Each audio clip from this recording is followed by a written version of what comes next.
No.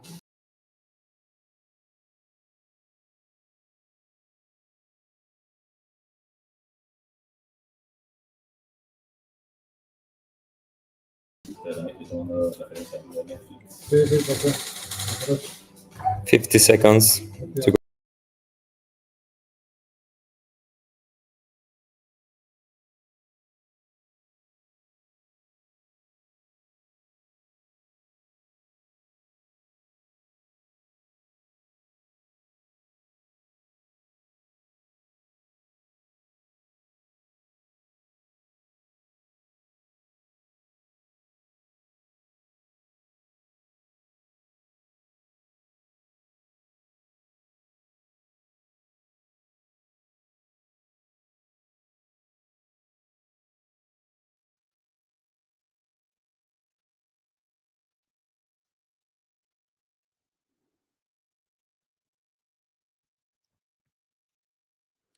Welcome back to the Breaking Bit on Roxham TV, everyone. My name is Walker America. It's great to see you again. We are usually here on Tuesdays, but today we are here on Monday. And what a perfect time it is. As I am talking to you right now, Bitcoin is about to break, actually maybe has just broken 126,000 infinitely printable fiat cuck bucks per US dollar. What a day it is. What a time to be here. We've got a great show planned for you today. We've got a little bit of a Bitcoin crossed with the political side of things, as Bitcoin has shifted into the center of the Overton window, and you have everyone from nation states to corporations clamoring to get their paws on as many coins as they can. What better time to talk about how we can make sure the nation state keeps their grubby little paws off of our wallets, keeps their hands out of our backdoored cryptography, and just basically is as small as possible so that we can go on with living our lives, which is really, the point of the government is to be not seen or heard except for when we need them to enforce any measure of reasonable rule of law, which they should hopefully be getting better at too. We're going to go ahead and get started here today. Got a couple of guests we're going to bring up on stage. First, we're going to bring up Average Gary, anything but average if I do say so myself, and Kyle. I don't want to dox you guys beyond just those names, so that's what we're going to go with today. Gary, Kyle, how you guys doing? Welcome. All right, doing well. Good to be here. No bad days. No bad days, except for when you shave that mustache, Gary, but we're going to let that one slide. It is a perfect, and I'm going to keep ragging on you about that throughout this episode. It is a perfect time to be here. Pretty amazing that we see Bitcoin just absolutely melting faces, but also not amazing at all. I think completely to be expected, right? Like Bitcoiners, we all kind of have been saying that this is going to happen. It's going to rip your face off when you least expect it. And yet somehow, even as a Bitcoiner, when Bitcoin does start pumping, somehow I'm still somewhat caught by surprise. I don't know if you guys feel the same or if that's just me. It's underwhelming, right? A little bit. It's I think I can't remember who said it, but they said that this bull is just going to bore you to death, and we'll just keep. There's a chance that this thing just keeps crabbing sideways and up a little bit and up a little bit and up a little bit, but eventually that squeeze will come, and it's going to be glorious. Yeah, this is like the quietest all-time high I think we've ever experienced in Bitcoin that I'm aware of, which is actually, I think, an incredibly bullish sign that kind of nobody is really paying attention, even though we're hitting all-time highs along with gold. So very exciting times. I was up late on whatever, I guess it was it 2 nights ago, whatever it was, when Bitcoin first broke through that prior all-time high from August.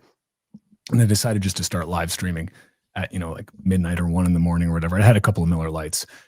And surprisingly, there were a number of people who were actually awake to see it, but it was still very quiet. It was just like everyone was kind of like, yep, oh, there we go. Broke the all-time high. Okay. And, next order of business, let's just keep chugging up. I think it's something about the fact that the like $1,000 Bitcoin price increases in infinitely printable fiat cuckbuck petrodollars, like, it just doesn't feel like a lot anymore. It's like, oh, another 1,000. Okay, cool. Like, wake me up for the 10,000, wake me up for the 100,000. Like, at this point, it's, some of these are just kind of like, it's the meme of, all the confetti going off and the guy sitting there at the bar just kind of like. I think that audience you caught was probably all the people in the Asia markets watching their shorts get wrecked. Well, maybe. And wrecked they did get, and wrecked they did deserve to be. But, this is a perfect time, I think. The great thing about Bitcoin's number go up technology is that it really is a Trojan horse for Bitcoin's freedom go up technology. I think Alex Gladstein is the one who originally coined that. NGU is the Trojan horse for FGU. NGU brings more and more people into Bitcoin, makes more people care about it, makes more people actually pay attention to it, makes more people put a more sizable portion of their wealth into Bitcoin, and thus become literally invested in the long-term health of the network, right? Making sure Bitcoin stays decentralized and secure. Obviously, there are more than just individuals now who are paying attention to Bitcoin. As I mentioned, we have governments, the US government, certainly not the smallest among those, who are paying attention to Bitcoin. We've got corporations gobbling up Bitcoin. I mean, MicroStrategy is just a shop vac for Bitcoin. But we've got a lot of other small treasury companies too as well. And I think we're still in the early innings of both corporations and nation states getting into the Bitcoin game. But they are definitely here. They are paying attention. We're not flying under their radar anymore. We're very much on it.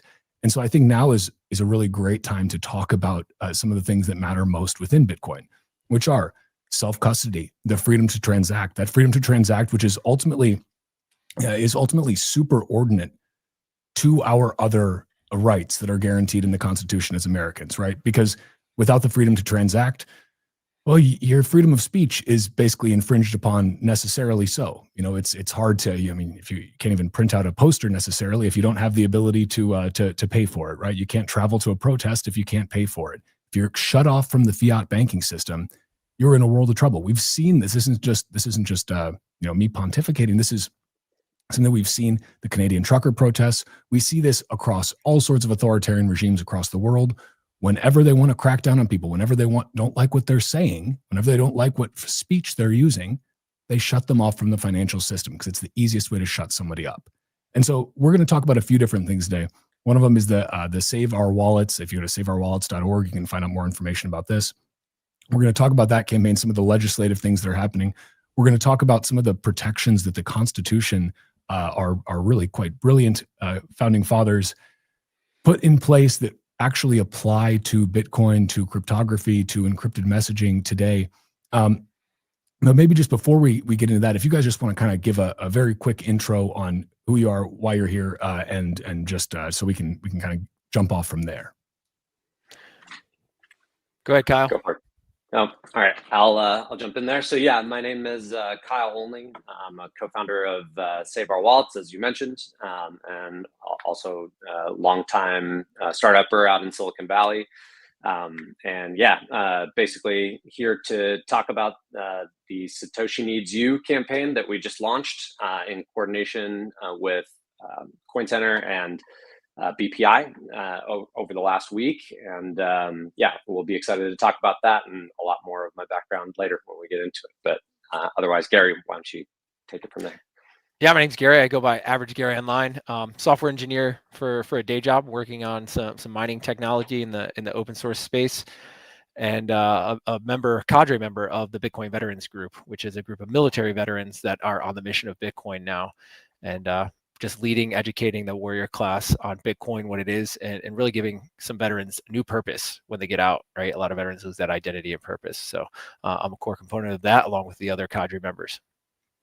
Love the work that you guys are doing with Bitcoin veterans.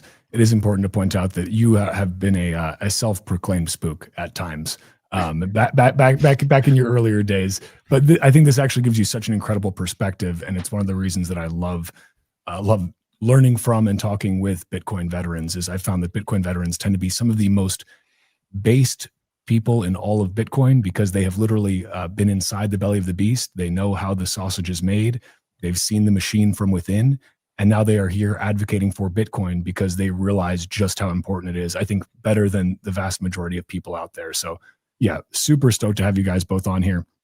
Maybe first thing we can talk about a little bit, Kyle, if you can kind of run through the premise of saveourwallets.org and really just kind of give people a bit of a background on that, what it is you guys are advocating for, why this matters right now, especially.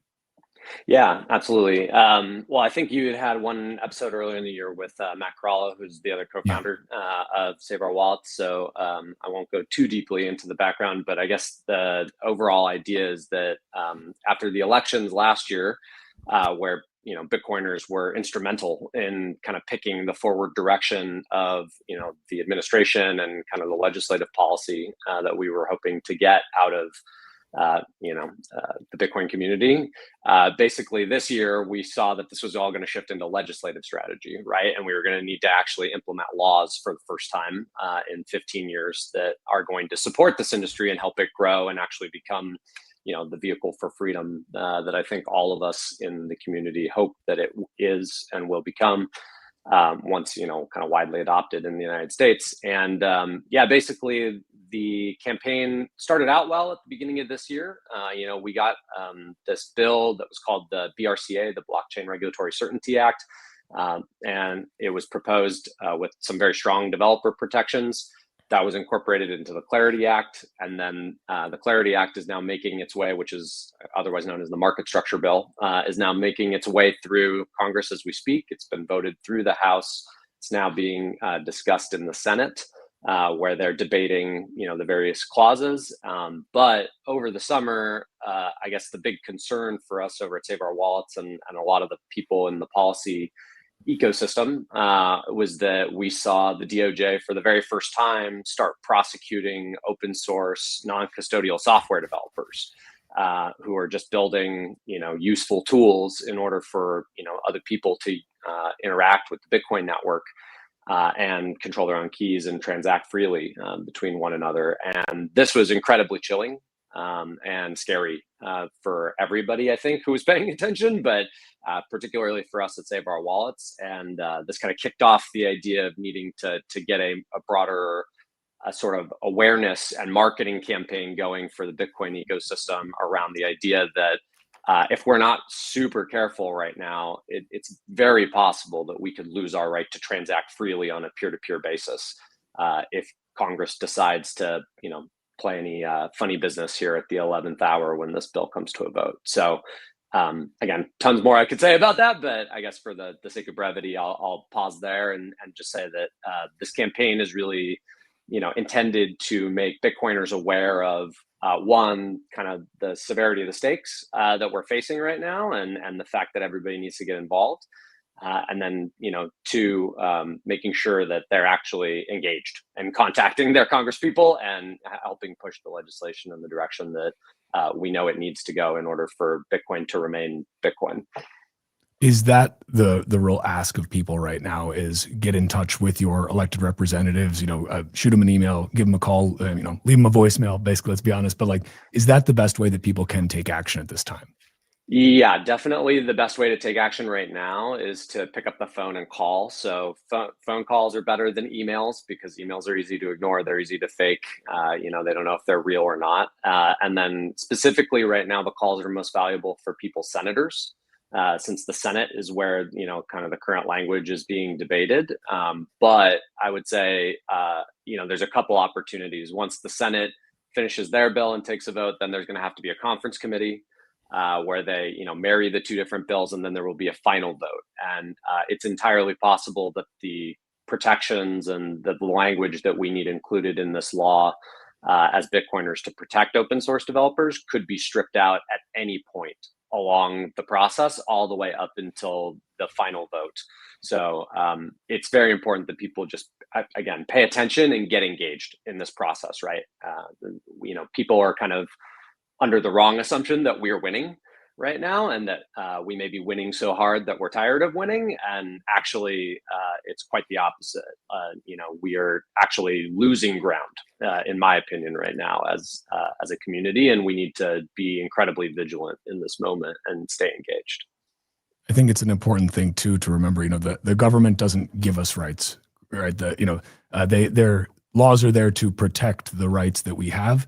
The government can take rights away by legal measures, but they don't give us the rights in the first place, right? We have those rights. But the point here is that you would rather have good laws in place that do protect those rights versus bad laws in place which infringe upon those rights. Yes, you can fly under the radar. Yes, you can try to go outside the system, but you'd rather have a government that is not trying to screw you over and take away those rights at every turn. Gary, I'd love to get your take on this too. Where are you at with this? And kind of, would you agree with Kyle that yeah, maybe from a price perspective, it seems like we're winning, but there's a lot more happening that people could be paying attention to. I mean, the winning that comes from NGU, that's solved, right? That was solved when Satoshi first launched Bitcoin, and in the subsequent PRs that kind of codified into law that 21 million cap that we all know and love, and really is a derivative of all the things why we enjoy Bitcoin. But to something you said earlier, Walker, where the freedom to transact, that's fundamentally a speech issue, right? In the First Amendment of the Constitution, the first one, is the freedom of speech. And when you are participating in a peer-to-peer transaction, or in a transaction in general, you are expressing your values, your subjective values into the world, right? It is fundamentally a speech issue. It is a way that you can speak. It is a way I say, I value this more than that. And I do that by value transfer. And I do that with money. And I can do that now digitally online with Magic Internet Money, Bitcoin. So I think that First Amendment framing really needs to come back to the forefront, especially in this digital age. I mean, we're living in 2025, and there's a lot of policymakers that don't quite understand the digital age. You know, I'm of the generation that grew up half in the analog, half in the digital age, so I still have that touch point. But the understanding that information, that digital information transmitted by any medium is an expression of speech, and it's an extension of speech. The same way as if I pen a letter or if I print out a flyer, that isn't me expressing speech. Now, whether I do that in the physical realm with a pen and a paper or a printer, or whether I do that in the digital realm, whether I'm posting on Nostr or Reddit, or using a Bitcoin node to broadcast my transaction to express the value that I wish to transfer to another individual, it fundamentally comes down to a speech problem, a First Amendment protected speech problem. And I think you can see historic precedents already set for this, right? We had an entire crypto war, and I don't mean crypto as in altcoins. I mean crypto as in cryptography, right? In the 90s, the cypherpunks fought this war, and they did it by printing T-shirts out because the government tried to list encryption and other cryptographic tooling as munitions, and they wanted to prevent the proliferation of that. They wanted to prevent that, but at the base of it, it's just speech. It's a way of constructing and structuring your speech in a specific format that is native to the digital realm. So that precedent is set already. Code is speech, and the use of code to broadcast information is speech. It is a way that you express speech, and I believe it is a fundamental right of all individuals in this world, not just in the US, but we see it most well enshrined in the US Constitution. Very well said. And Kyle, I'd love to go to you. Just let's go to the worst case scenario here. If some of these protections of our rights get stripped out, what do you view as kind of the really like the worst case scenario for where this can go? Also keeping in mind that while right now everybody's thinking, yes, we've got this friendly administration, they're friendly to Bitcoin, right? Wants all the Bitcoin to be made in America, as Trump has famously said. But obviously the pendulum swings both ways, right? This Coca-Cola, Pepsi-Cola democracy, we go back and forth between red team and blue team a lot. I hope we see more orange team out there, more orange party out there. But right now we've got a red-blue dichotomy, right? And so, you know, even if things are okay now, they can very easily get, you know, whiplash back the other way. What do you think is kind of the biggest danger short term? And then how are you looking at this long term in terms of what protections are needed to make sure the next administration can't come back and just wipe out any progress that was actually made? Yeah, this is a great question, right? I mean, adversarial thinking is, you know, commonplace among the Bitcoin community, and we're constantly, you know, sort of provoked to think about the worst potential outcomes and then, you know, do everything that we can to protect against them.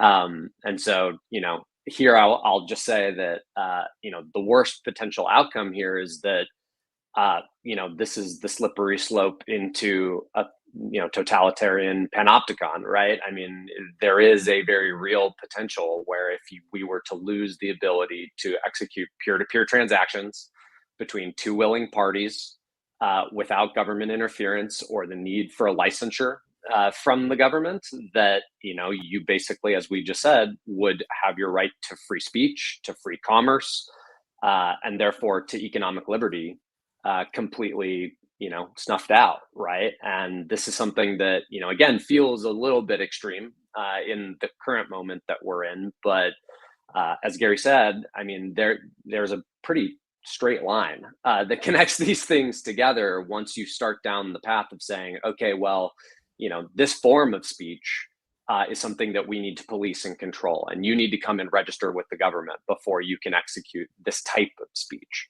right? And again, this is very dangerous. If you extrapolate the metaphor here a little bit, effectively, what they're talking about doing, if they eliminate the ability for peer-to-peer transactions to take place freely among people in the public, is kind of the equivalent of saying, well, we're going to go after and prosecute, people who make other useful tools that can be dangerous in the outside world, right? I mean, there are people who, rob banks and then they get in automobiles. Like, should we be prosecuting the executives of auto companies because they're accessories to, crimes that are happening in the real world? Like, a knife is equally useful to save a person's life in the hands of a surgeon as it is to kill someone if they're a maniac on the street, right? Like, this is the kind of the way that we have to live and engage in life in, a Western democracy, right? We can't eliminate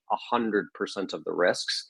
So, in my mind, I would say that this is the real fear, is like, it's not the immediate action that would take place right here, right now, if the market structure bill, kind of changes the legal requirements for people to come in and register, but it's where that leads us longer term, right? In the erosion of civil liberties, which, has been sadly a constant for us in, kind of the post-September 11th political reality in this country. Well, and this is not just an academic exercise of us philosophizing about what could possibly happen. Like, to take it to the extreme, the knife analogy, we've literally seen that happen. That's happening in the UK right now. There are bills out there to basically only allow UK citizens to have blunted knives, knives that don't have sharp tips, because it turns out people stab people with knives. So that must mean we need to get rid of knives for everyone. I mean, and this is the problem with a government that is too big, too bloated. They are just going to punish, the vast majority of citizens are peaceful, law-abiding, value-producing citizens. But the government will take any chance that they can to take the actions of a small minority of the populace and use that to then say, well, we actually need to treat all of you as criminals. We need to, have a minority report situation here where you're basically all guilty of pre-crime, and we need to take away any possible implement that would allow you to commit that crime. So we'll blunt the knives, we'll take away your guns, we'll do all of that. And, we better also make sure you're not committing any violent speech, because we wouldn't want you to commit violent speech or violent transactions on the Bitcoin blockchain, So, I mean, Gary, I'd love to get your perspective on this. Obviously, the UK is an extreme example. It shouldn't be an extreme example, but it has become one. I hope we're not that close on the American side of things. I think we've got a lot more. I mean, we have guns for one thing, thank God. But what's your read on this? Are we at all going down this slippery slope, or is there still time to kind of, about face? No, I don't think we're going down the slippery slope, right? That the guns are the biggest. The Second Amendment, right? The right to bear arms is one of the biggest deterrent for government overreach and tyranny within the United States. And there's a lot of complacency out there with the populace. You get lulled into trading your freedoms for a sense of security, where you outsource those guns to other people potentially. But there's still a core heart of America that I believe that is holding those guns and hold these ideals and these principles of the Constitution that outline. I think one interesting parallel is to the Second Amendment. The Second Amendment is the right to defense, right? The right to defend yourself against overreach and tyranny. And if you look at cryptography in the digital space, I can understand the government's parallel back in the 90s, right? Because it is this thing that no matter how much kinetic energy you throw at it, you cannot break it, you cannot defeat it. So it allows for an individual or anybody utilizing the cryptography to encrypt their communications, right? And free speech is not just public free speech. Free speech is the speech between just you and I in a private room. It's also the free speech we exercise, publicly out in the town square or publicly online.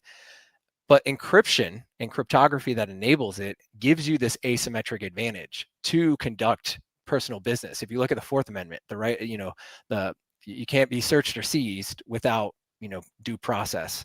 I think that's a direct parallel here, right? If I want to encrypt my communications to you in the digital realm, that is no different than me sending a letter in the mail and not expecting it to be open or read by the Postal Service, right? So cryptography is a tool that is very, very relevant and somewhat analogous to the Second Amendment, except I can't hurt anybody with cryptography, right? I cannot use cryptography to damage another individual. So it's very, very distinctly different from the Second Amendment, where you have this kinetic threat of violence that keeps people in check. I can use cryptography and encryption to keep anyone in check against my communications, from being privy to my communications, from unwarranted search or seizure of my communications. There's that great quote from the Cypherpunk Manifesto. The privacy is the right to selectively reveal oneself to the world. Right? It's not saying that you have something. The old trope of, well, why do you need privacy if you have nothing to hide? It's like, okay, well then go ahead and take the doors off your bathroom. Make your house entirely made of glass, and let's set up a peep show. And just these ridiculous kind of statist arguments against what is just a pretty basic and common sense thing, which is that people should have the right to selectively reveal themselves to the world. You should be able to have private communications. This is not something crazy. I mean, we're seeing in Europe right now, again, to go across the pond, I believe they're voting on a new measure on the 12th or 13th to basically allow backdoor access even to encrypted communications like Signal. Signal has pushed back hard against this, obviously. I think they've said as of now they're going to pull themselves out if this goes through. But this kind of stuff is really crazy. It is just the expansion of that totalitarian panopticon. This is it's a very dangerous path to be going down, because the problem with giving the government the power to do this is we know that when the government takes power, they're not very likely to give it back.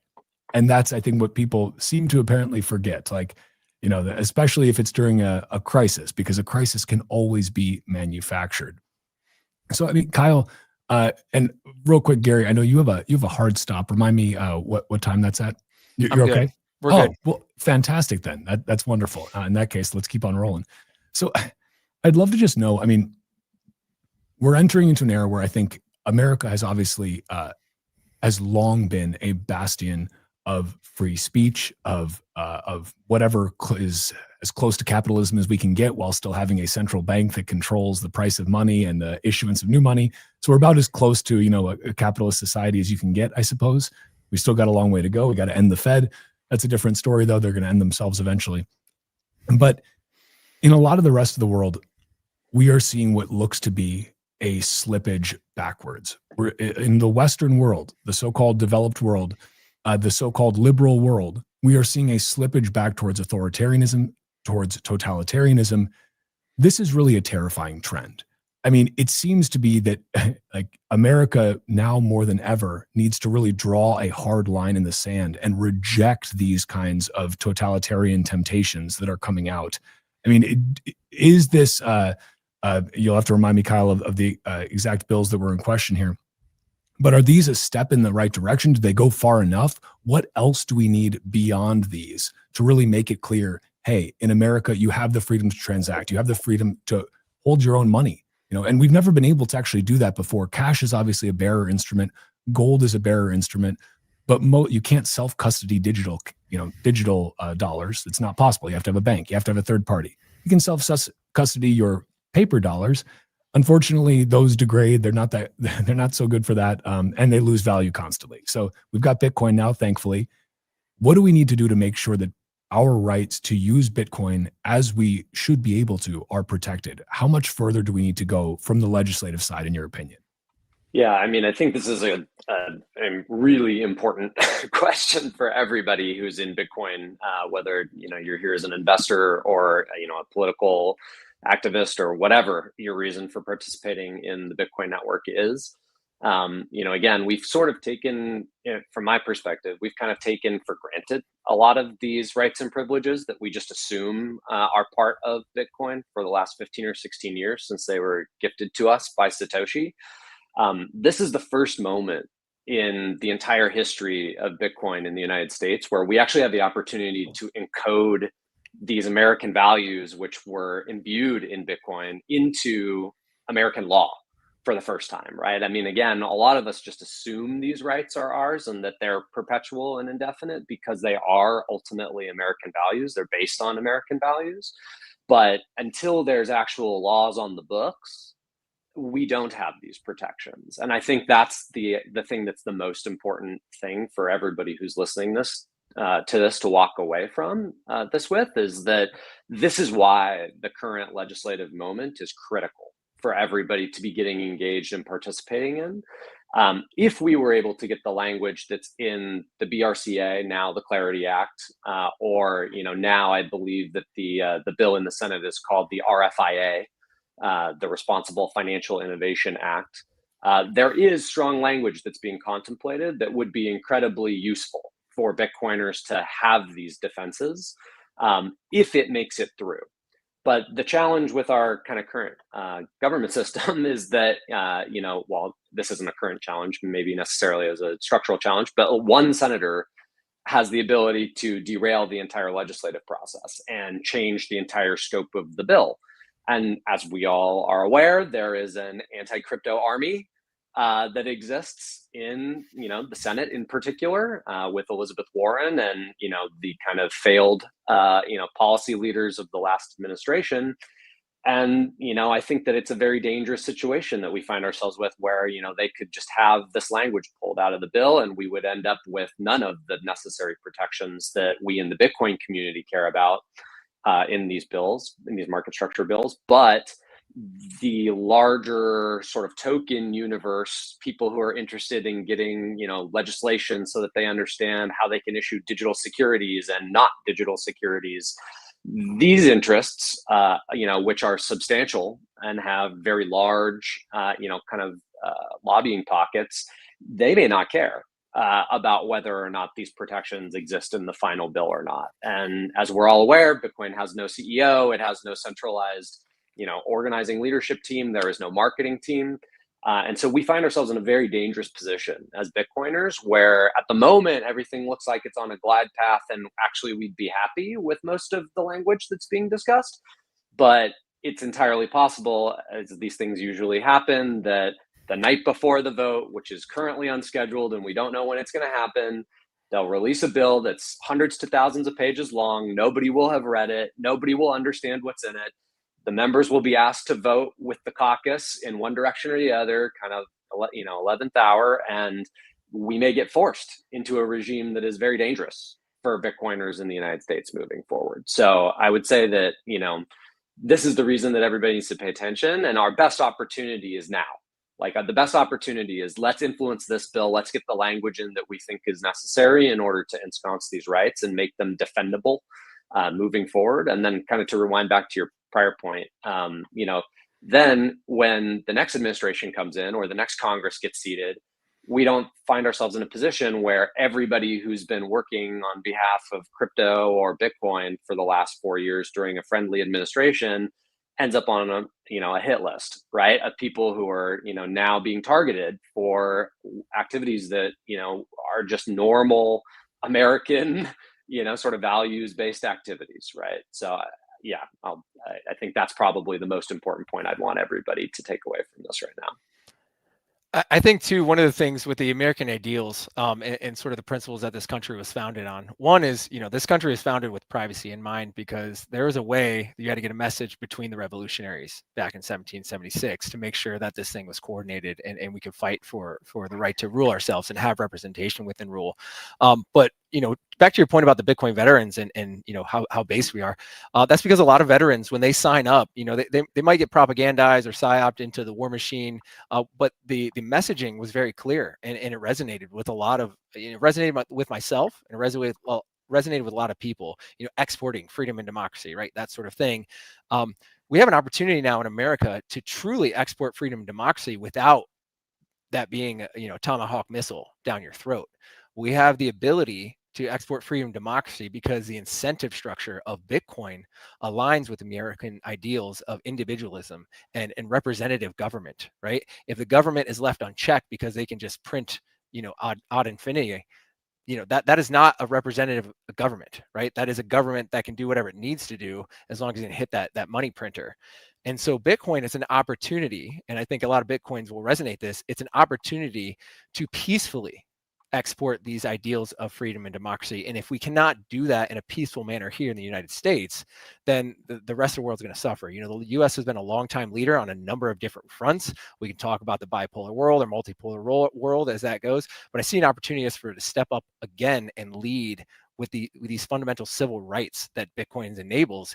And the best opportunity for that proliferation of freedom throughout the world is to enable the developers and the big brain devs in the Bitcoin industry to continue to work without interference, right? You know, I have firsthand accounts of developers, myself included, that were nervous going into the last election because one outcome could have landed a lot of us in jail and on these naughty lists. And the other outcome kind of gets a 1,000-pound gorilla off the back. But this law that Kyle is mentioning here with SaveOurWallets.org, this is going to get it off. This is codifies into law the principle that as a software developer, I can express my speech and I can share that speech with others to let them express the way they see fit. And that's what this is really about. There's a lot of freedom and a lot of liberties within the United States that software engineers and developers have used for the last 16 years to build out this Bitcoin ecosystem. And to see any hindrances to that is going to set us back. I don't think it's going to kill Bitcoin. It's going to drive things underground. You're going to see a lot more NIMs pop up. You're going to see a brain drain from the United States because the smart people that get Bitcoin, that understand where this is going towards a mutually cooperative future where we don't have to rely on the kinetic, animalistic violence that our forefathers had to do to enact a revolution. Bitcoin is a peaceful revolution that you can just opt out from the system that you no longer agree with, from a system that marginalizes you, and you can add your talents and abilities to that system. And every minute, every blood, sweat, or tear that you add to this system only makes it stronger. But it doesn't make it stronger just for you. You know, there's a common phrase where, Bitcoin kind of turns human greed on its head. I'm here for the NGU. That's great. Let's do some house projects. Let's send my kids to private school. However, I'm here for the NGU, the freedom NGU, right? FGU, freedom go up across the world. Because me contributing to the Bitcoin ecosystem, I can enhance those abilities to express free speech and express your preference to anyone in the world that is participating in this network. The internet is a global phenomenon, and Bitcoin as internet money will enable the globe to realize the freedoms that most of us take for granted here in the United States. Yeah, I mean, first of all, well said.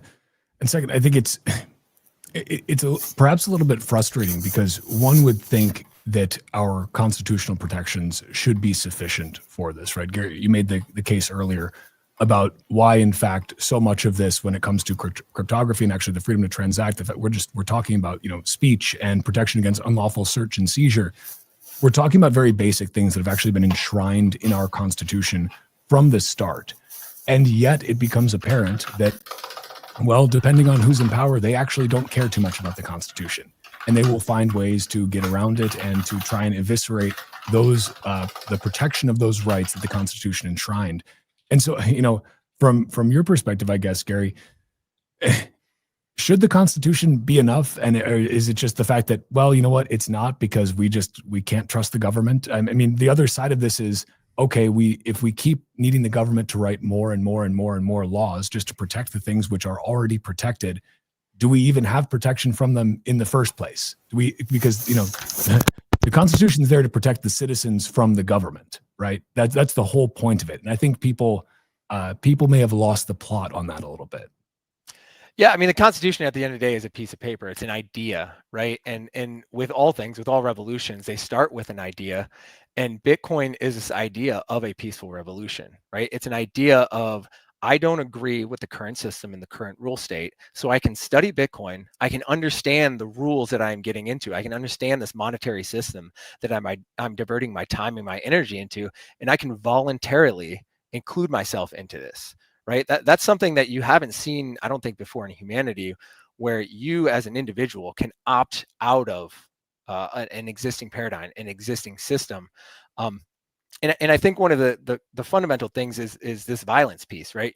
Governments are inherently a monopoly on violence. I don't think that's disputed. The guy with the guns in the area that can use those guns without recourse is the government. And And Bitcoin enables anyone across the world, and cryptography more specifically, which is just one fundamental aspect of Bitcoin, enables anybody to sort of protect themselves in the digital realm. They can keep those secrets. They can express that speech. And so the Constitution, it might be a little spicy, but it's not enough. We need the people behind the Constitution. There were a bunch of, signers of the Declaration of Independence. Go look at the story of those people. Go look at what happened to them and their families, right? It was not a nice scenario, but they stood on the principles and behind the ideas of this free and open society, of this representative government that was established with the Republic of America at its founding. And I see Bitcoin as an opportunity for you to do that anywhere in the world. And it doesn't mean that it's going to be easy. It doesn't mean that it's going to be a cakewalk, especially if you're in one of these hyper tyrannical regimes. The Human Rights Foundation does a lot of great work on this, where they're highlighting that, hey, there's this individual in a tyrannical regime that is being shut down, their bank accounts being frozen, but they're still able to preserve their purchasing power. They're still able to have access to economic resources as long as they can get out of that. And even sometimes within that same, tyrannical regime. So the Constitution, it might not be enough, but we have to work within the systems that we're given. We still have this massive U.S. federal government that we are dealing with, but that government still is composed of the people. It still should be by the will of the people, for the people. And so if people don't step up and make their voice heard, whether economically through opting out in Bitcoin or politically via Save Our Wallets, contacting your senator, we lose these fundamental rights and privileges. Rights are taken and defended. And one of the best ways to defend that is to make your voice heard and make it known that you will not stand for anything less than absolute freedom. I say amen to that. And I want to dive into that even deeper. We're going to cut to a quick commercial break. When we come back, I want to talk a little bit about, okay, we've talked about Bitcoin. We've talked about Save Our Wallets. We want to dig deeper into those a little bit, but I want to talk about kind of what else people can do, because sometimes making your voice heard may not be enough. We're seeing a lot of that happen in the UK. People are making their voices heard. You had millions of people sign this petition for digital, to get rid of digital ID. I don't think their parliament's going to care. And so, sometimes making your voice heard isn't enough. You need to be able to protect yourself with strong cryptography, with other means. In the US, thankfully, we have guns as well. Thank you for the Second Amendment, founding fathers. We'll cut to a commercial quick. We'll come right back to it. We'll keep it very spicy with more Constitution not being enough takes, Gary, and we'll get right back to it. So we'll see you guys in just a couple minutes. The future of capital markets runs on Bitcoin.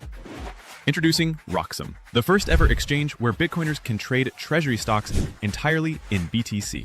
Get exposure to top Bitcoin holding companies like MicroStrategy and Metaplanet, priced in Bitcoin from the start. No fiat, no middlemen. This is what financial freedom looks like. Early access now live at roxum.com/treasuries. Built by Bitcoiners for Bitcoiners.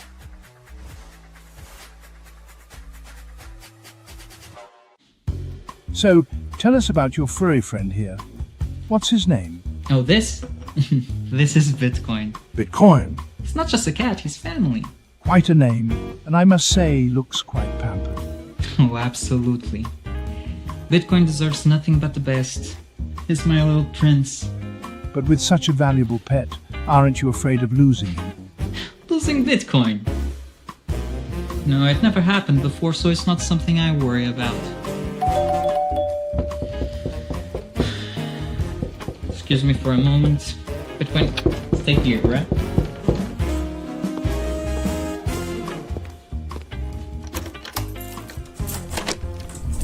Bitcoin, no! Bitcoin, come on, little buddy, Bitcoin, I need you, don't go!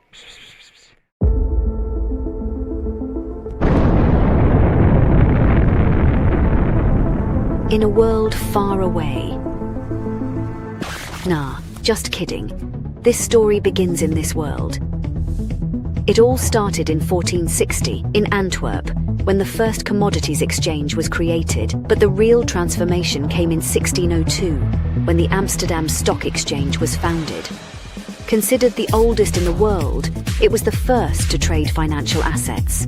Over the years, Britain expanded its colonial and maritime influence, and the British pound sterling overtook the Dutch guilder in the market. Thus, the London Stock Exchange became the financial centre of the world. The 20th century came, and the world got into some trouble. But shortly after World War II, the Bretton Woods Agreement established the dollar as the world's primary reserve currency, and the center of the planet moved to Wall Street. Today, we're traveling at the speed of light towards a new age, an era shaped by the consolidation of Bitcoin as the currency that will define the future of the markets. We present Roxum, a new Bitcoin-denominated market that allows trading all sorts of securities, commodities, derivatives, options, and anything you can imagine. Roxum, rock-solid markets. Security matters. Zappo Bank, the only way to bank your Bitcoin. Apply now at zappobank.com.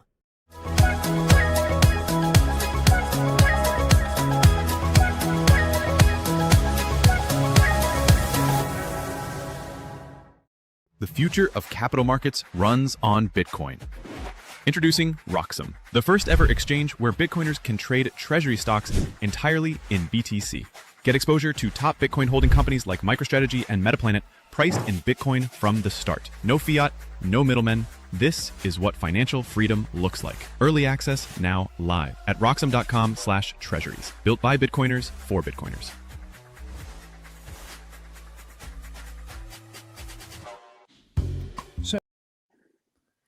All right, we are back. I think I accidentally just ran the commercial break twice. I'm still getting used to this whole live streaming thing, guys.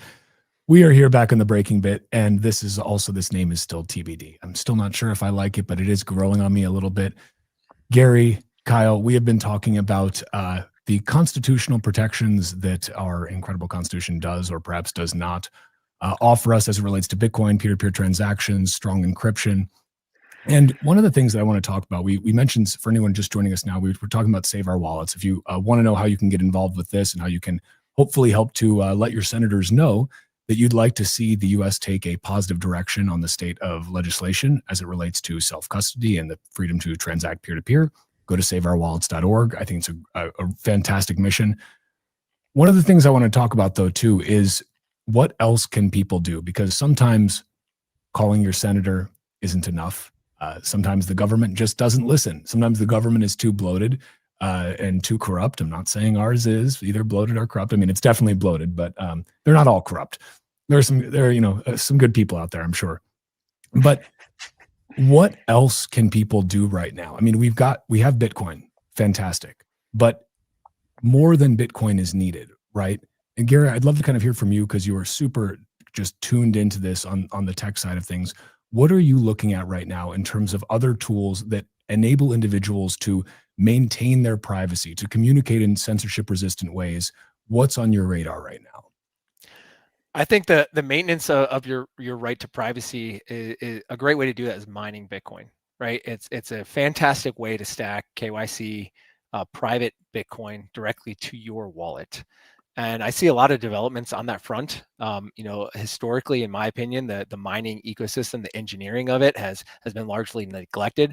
But there are two projects that I think are super exciting. One is the Stratum V2 project, and the other is the Ocean Datum project. And both of those enable smaller scale mining operations, right? It enables individuals to select what transactions go into the block. And mining, what it ultimately does, it allows you to enforce your will on the network, right? So if you want to see transactions be included into a block, the best way to do that is mining. And the awesome thing about mining is you're rewarded with Bitcoin by contributing to mining. Whether you're solo mining or you're pool mining, you can get that Bitcoin without needing to go through a third-party exchange or without needing to meet some sketchy guy in an alley. You can just plug it in, and if you live in the northern hemisphere where it's cold often, you get some heat out of the deal as well. I love it. What about you, Kyle? Are you, first of all, are you home mining, Kyle? And then second, what else are you looking at in terms of other technologies in and around Bitcoin that allow people to really maintain their privacy and just exercise their freedom? Yeah, I mean, I'm in the process of upgrading my home mining situation. Again, as usual, this is like kind of fourth wave for me. It gets better and better over time. But yeah, to Gary's point, like I think, running your own node and, having your own infrastructure is the best way to defend your rights and, help contribute to the network. At the application layer, or kind of more the consumer side of things, I am incredibly excited about a lot of the innovation that's happening in eCash. In particular, so Cashew and Fedi, are both incredible technologies that are really just kind of catching fire and running across the entire community right now. These are, for anybody who's unfamiliar, these are kind of like layer 2 style implementations. I don't know if we technically call them a layer 2 or not, but effectively they're above layer 1 Bitcoin, and they are the solution to provide full sort of privacy and anonymity inside an individual mint that issues those eCash tokens. So I'd say that is something that's incredibly powerful, because it solves the kind of fundamental design challenge of layer 1 Bitcoin, which is that you can't have full privacy in layer 1 Bitcoin, or there's no way for us to audit the supply.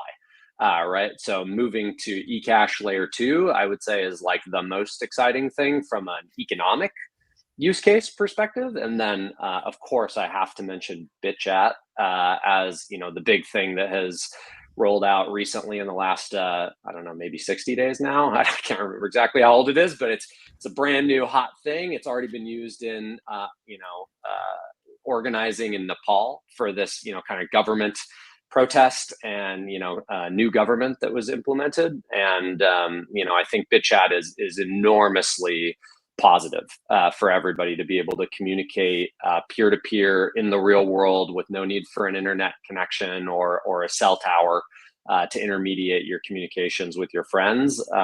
These are both, I should say, very, very critical and fundamental improvements in freedom tech that have come to the Bitcoin ecosystem over the last, I guess depends on when you measure it, but let's say 18 months or so.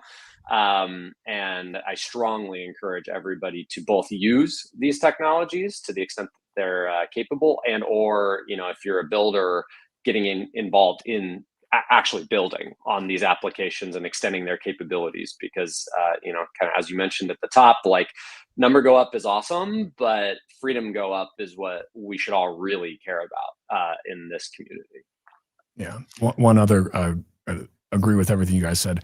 Another one kind of in that same vein, White Noise, that just is launched. I think it's still in beta right now, but basically a signal replacement that is utilizing some of the same technology, but then also Nostr and relays. It's fantastic. It's great that we have these open source solutions. It's great that we have a way to be able to exercise our natural freedoms, let's say.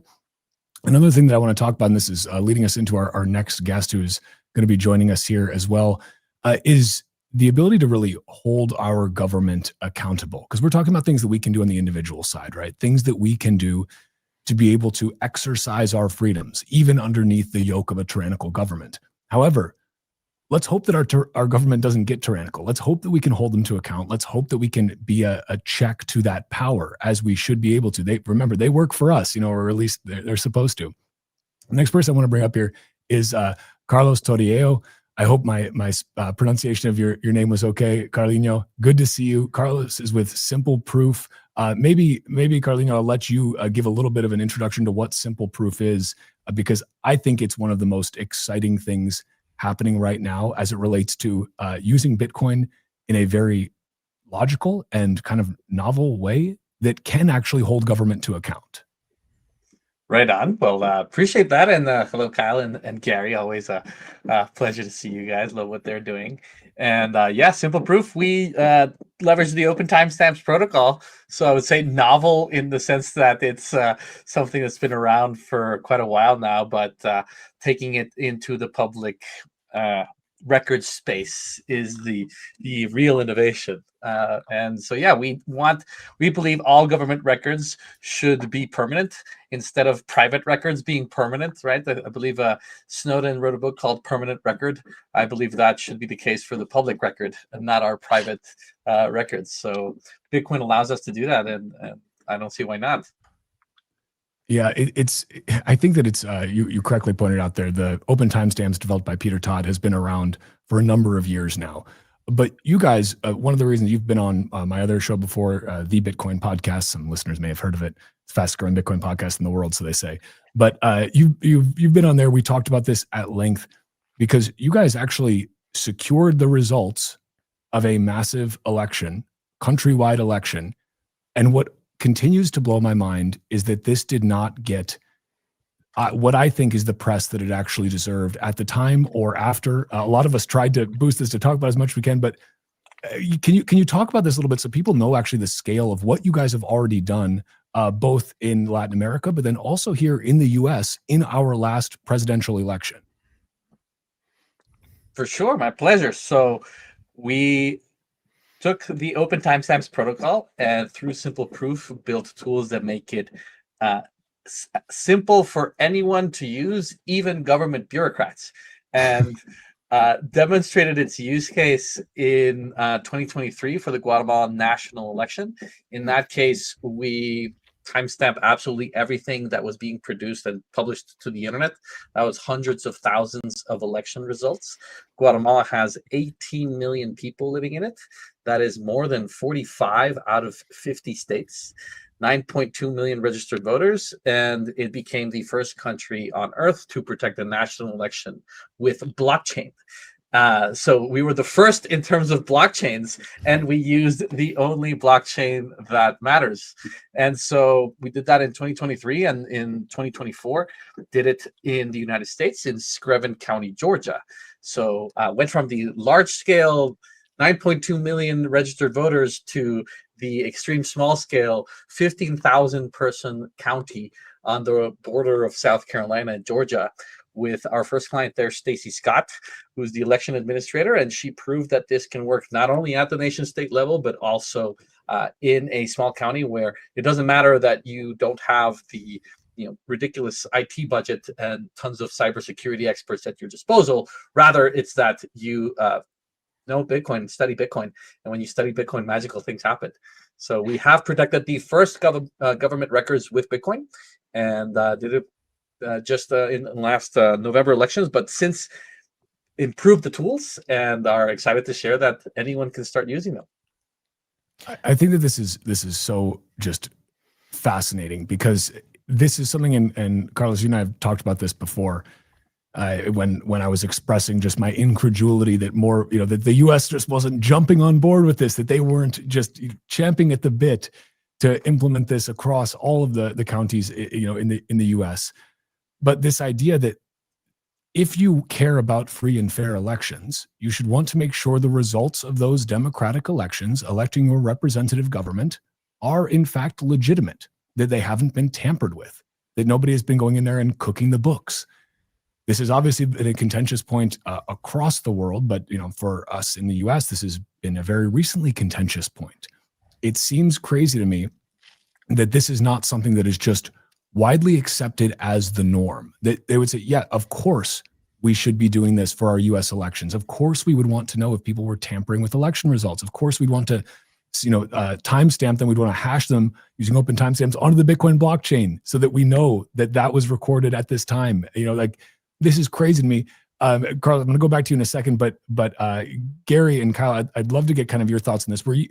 First of all, did you guys both, you guys are tapped in, so I assume you knew about this project and what they've done in Guatemala, what they did in Georgia, but were you as equally surprised as I was that this is just not the norm at this point? The solution exists. Why aren't we using it? Yeah, it's surprising, but I think the most surprising thing is you as an individual Bitcoiner in your local jurisdiction can demonstrate and prove that Bitcoin is something fundamentally different, right? So Stacy down in Georgia, she took the initiative, she reached out, she did the work to understand what was happening, and then she did the work to make it happen. And I think that's something we're going to see across Bitcoiners across the world, and I hope to see it especially here in the United States, where Bitcoiners in their local jurisdiction are stepping up and saying, hey, I have a solution here, right? Whatever the problem might be, it all kind of boils down to money at the end of the day, and we fix the money, and it's time to fix the world, and we're not going to fix the world if we don't get up and do something about it. So being a positive force for change, educating your local community, demonstrating that there's an alternative way. There's red and there's blue, there's a state and you, but there's this third way forward that is the Orange Party, that is Bitcoiners doing things. And Bitcoiners, as this NGU technology kicks off, we get to decide who the winners and the losers are in this ongoing game. You like a restaurant, you like a farmer, you like an HVAC, you like a plumber, you like anything in your local area, make sure that you're funding them. Even if they're not ready to accept Bitcoin, you as a Bitcoiner with your excess time and capital as this NGU continues to kick off can determine who the winners and the losers are in your local jurisdiction. My farmer who provides my family milk and bread and eggs will not go poor. Right? I will see to it. I will continue to frequent them. I will shill them, and I will go there. And when they're ready to accept Bitcoin, I will give it to them. But until that point, I'm happy to convert sats when I have no fiat into fiat and give them the fiat so they can continue their operation. And I see this as a way for individual Bitcoiners to really set the stage for this peaceful revolution that is Bitcoin by finding the individuals that align with you on principles, on morals. Find those individuals, make sure, even if they don't understand it or they're not ready for it yet, figure out a way to support them. And that might just be as simple as taking your excess free time because you don't have to work your job because you're an OG whale and you don't have to do anything anymore. Take your extra free time, go help them out, go help repair their store, go sweep the floor, whatever it takes. You can help that person succeed by freeing up their time by contributing yours to them.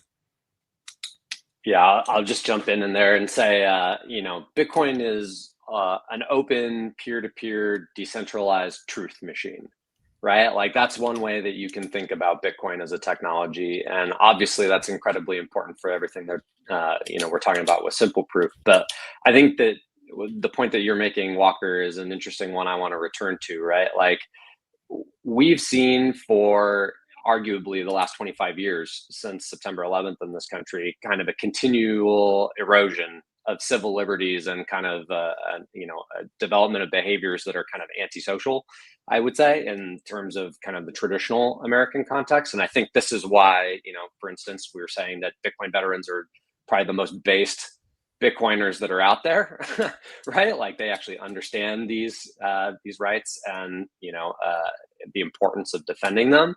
And I think for me, this is actually in many ways, this is an important thing about the battle that we're going to have with the government accepting something that's an open, peer-to-peer, decentralized truth machine, right?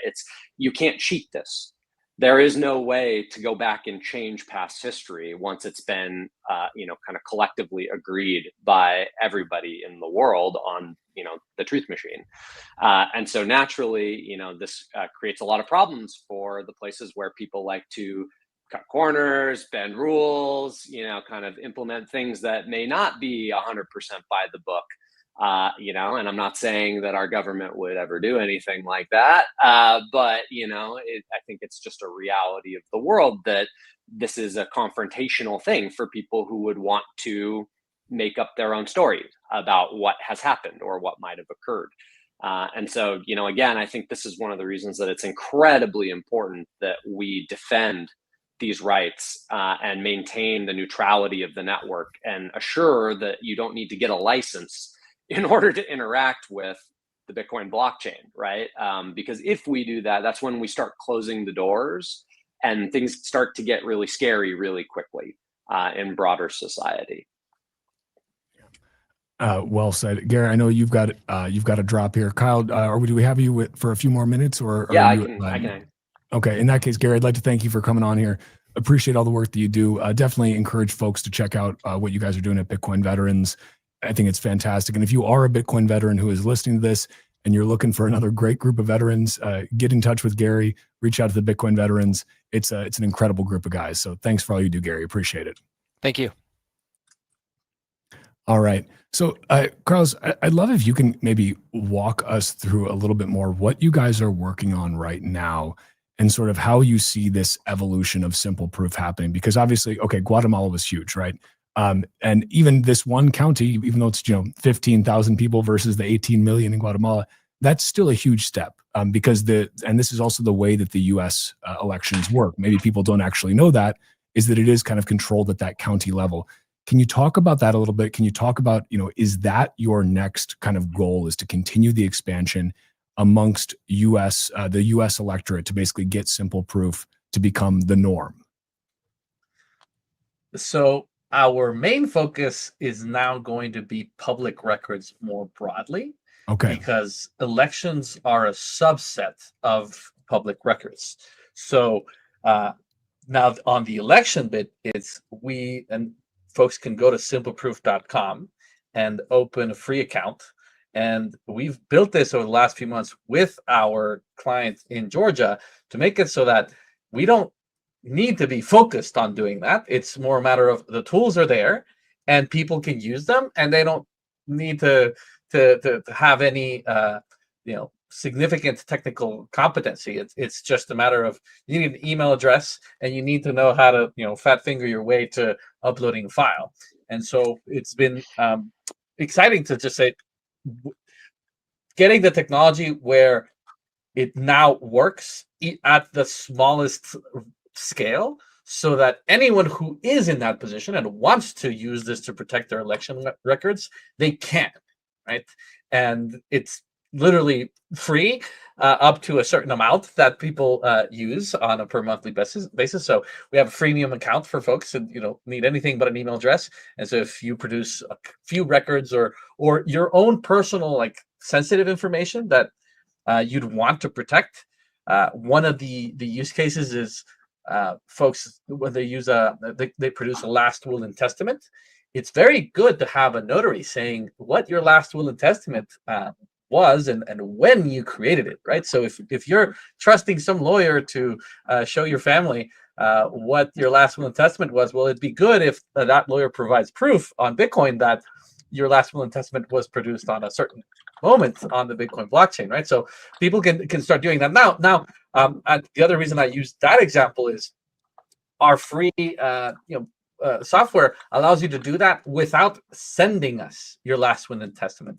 Please do not send us your last will and testament. Do not do this, right?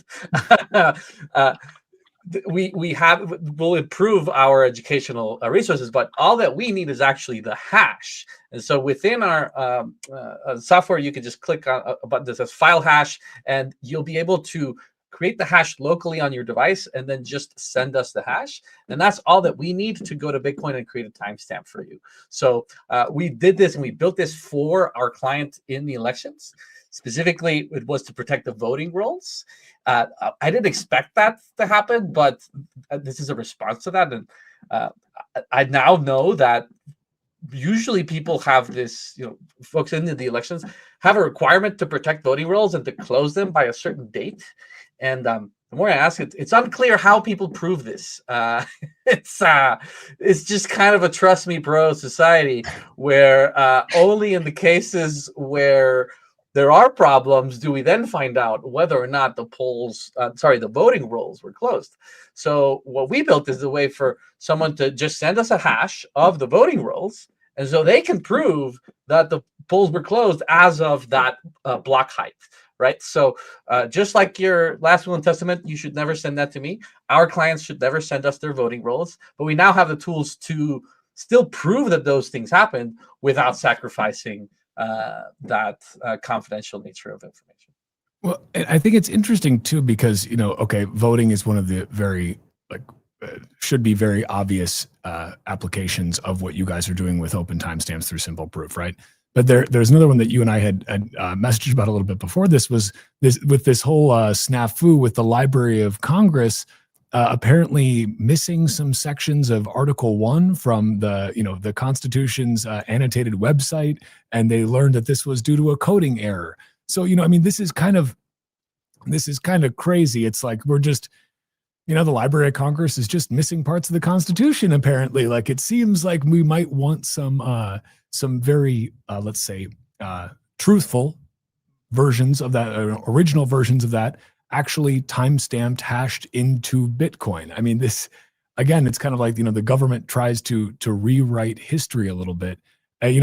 Kyle, I'm curious from your perspective too, maybe in order to hold these folks accountable as they're writing legislation, maybe we really need to start timestamping that legislation in there. I know they're doing it a little bit already with GDP numbers allegedly, but what's your take on?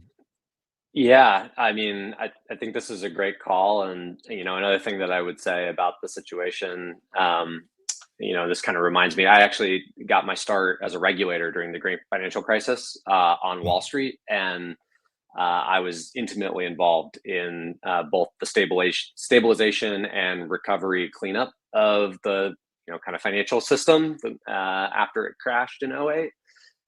And one of the things that I think is incredibly funny, and Carlos and I actually didn't get to talk about this too much when we saw each other in DC, but I guess we'll riff on it here live.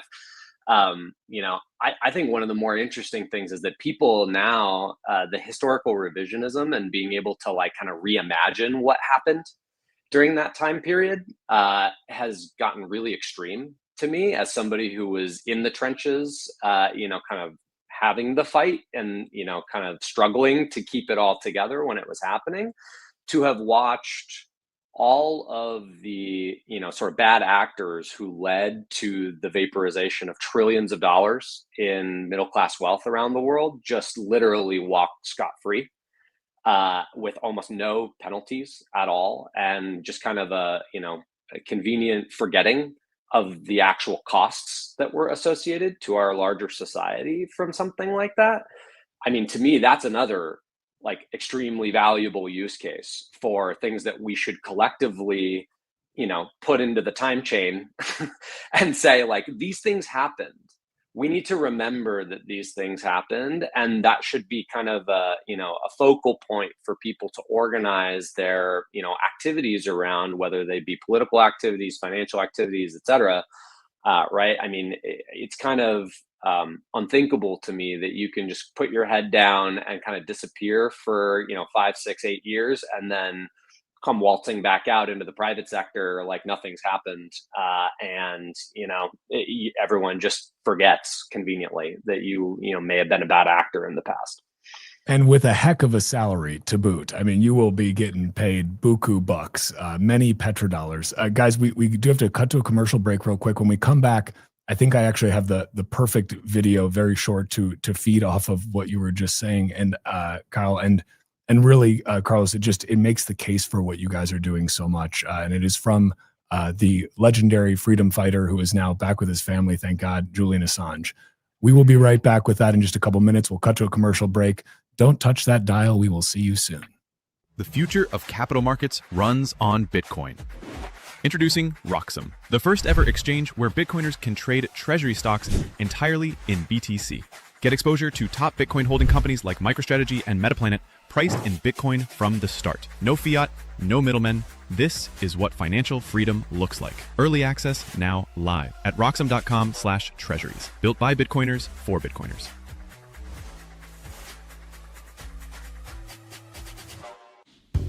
So, tell us about your furry friend here. What's his name? Oh, this?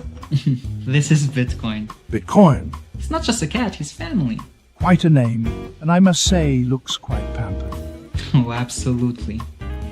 Bitcoin deserves nothing but the best. He's my little prince.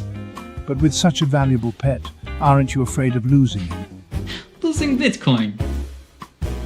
No, it never happened before, so it's not something I worry about. Excuse me for a moment. Bitcoin, stay here, right?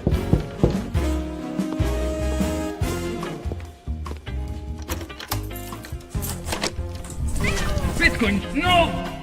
Bitcoin, come on, little buddy, Bitcoin, I need you, don't go!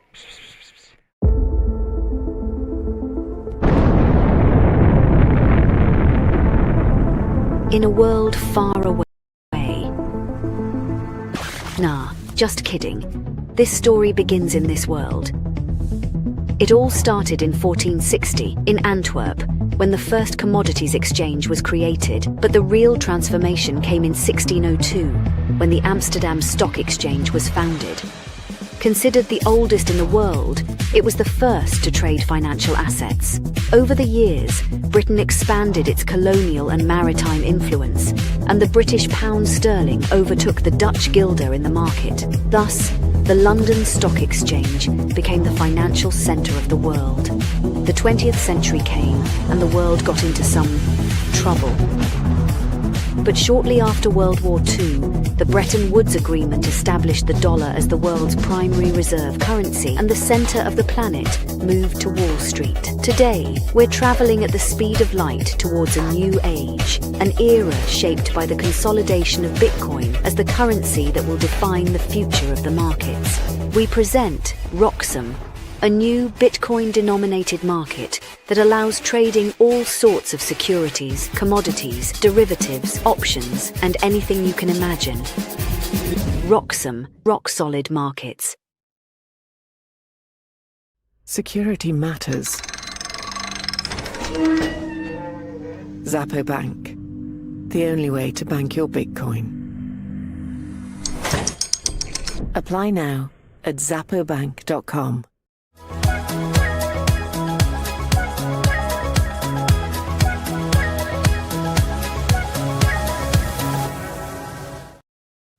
All right, we are back.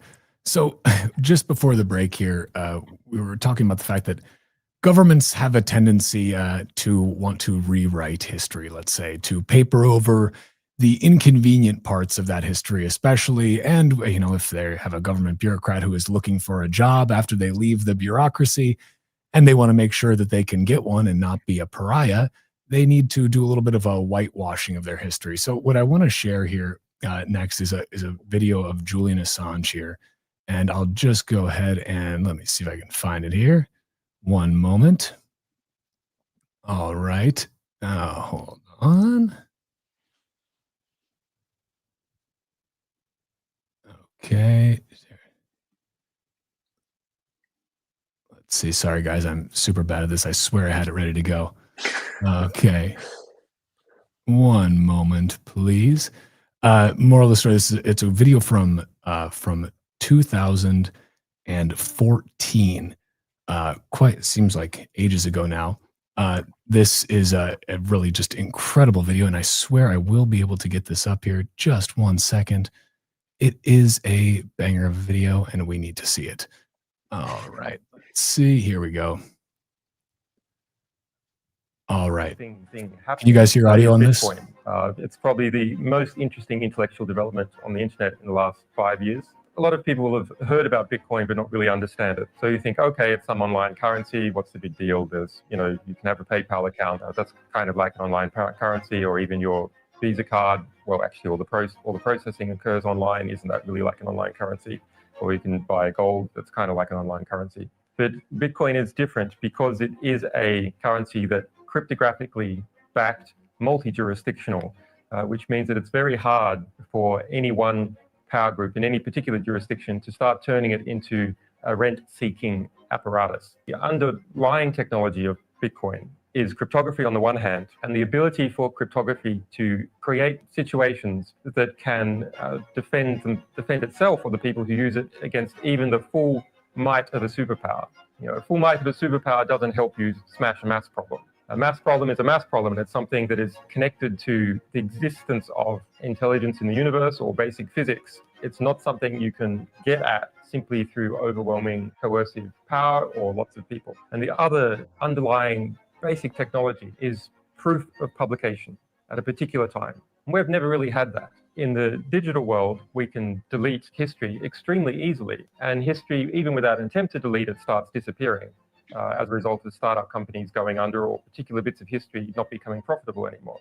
And that notion of being able to disappear history entered into Orwell's writing. And you can look at what is, I think, his most substantive intellectual comment, which is he who controls the present controls the past, he who controls the past controls the future.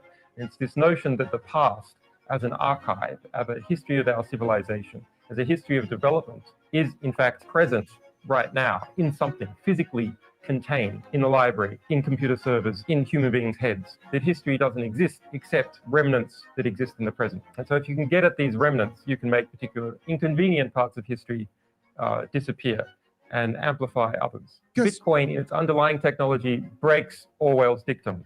It breaks Orwell's dictum by providing proof of publishing at a certain time. And that is the intellectual underpinning of that whole system, and can be used for lots and lots of other things. And so that's the big expansion we're about to see in Bitcoin, all derives from this basic premise that you can prove that a particular statement, a particular consensus, a particular contract happened at a particular time globally. And it requires the subversion of every single jurisdiction where people are running Bitcoin to overturn that. All right. So, thank you to my lovely wife for putting together that particular cut of that video a couple of years ago now. But I love that clip of Assange because, I mean, he is talking about, Carlos, exactly what you guys are doing today, providing proof of publication at a certain time, providing a way to be able to say, look, we are saying that this was published now. It's not saying that this is necessarily the truth. You could put false statements out there, but at least that it was published, that you can't go back and say, no, this doesn't exist. So had you guys both seen this video before, first of all? Yeah. It's a banger, as the kids say. Yeah, and I was actually, I'll maybe tee you up on this one, Carlos, because I think this is going to be right in your wheelhouse. But I'm normally based out in Silicon Valley, as I mentioned at the top, and have been involved in building a lot of software companies. And so out here, I'm seeing kind of the AI revolution sweep in full force across both the industry and the world. And one thing that I've started mentioning to people, which this video is now incredibly prophetic, 11 years old now at this point, is that very few people really have appreciated yet that the world we're moving into is going to be a world where 99% of the data and artifacts, the media that's generated is online, is all going to be generated by machines. It's going to be AI generated data, right? And it's going to be literally 99% of the aggregate volume of this content that it gets created. And so in a world where AI technology has become ubiquitous, or is becoming ubiquitous, the rarest and most important pieces of data in the world are going to be artisanal human data artifacts that we can actually guarantee are or were real at a certain point in time. And this is exactly what the Bitcoin time chain is for, right? It's exactly what it's for. And so I couldn't imagine a more, perfectly suited technology to give humans and our society a defense in the world that we're moving into than Bitcoin and, kind of the decentralized truth machine that we were talking about before. And again, that's why I would say that what Carlos is working on over at Simple Proof is just, it's critical. It's a key piece of what we need for maintaining, I would argue, a healthy and stable society moving forward, where we're not all just going to be psyoped by a bunch of AI slop everywhere we go on the internet. Well, I appreciate that. I'm a bit humbled by it. I would say there's a lot going on, but yeah, I love this video, Hunter. Remember when you posted it? I was still working. I was working on this, so it's just like I've been a while. I think I saw it at some point 10 years ago, but I guess my dissatisfaction is the fact that Assange there said we're about to see this new this technology used this way, and yet here we are, and it's not being used this way.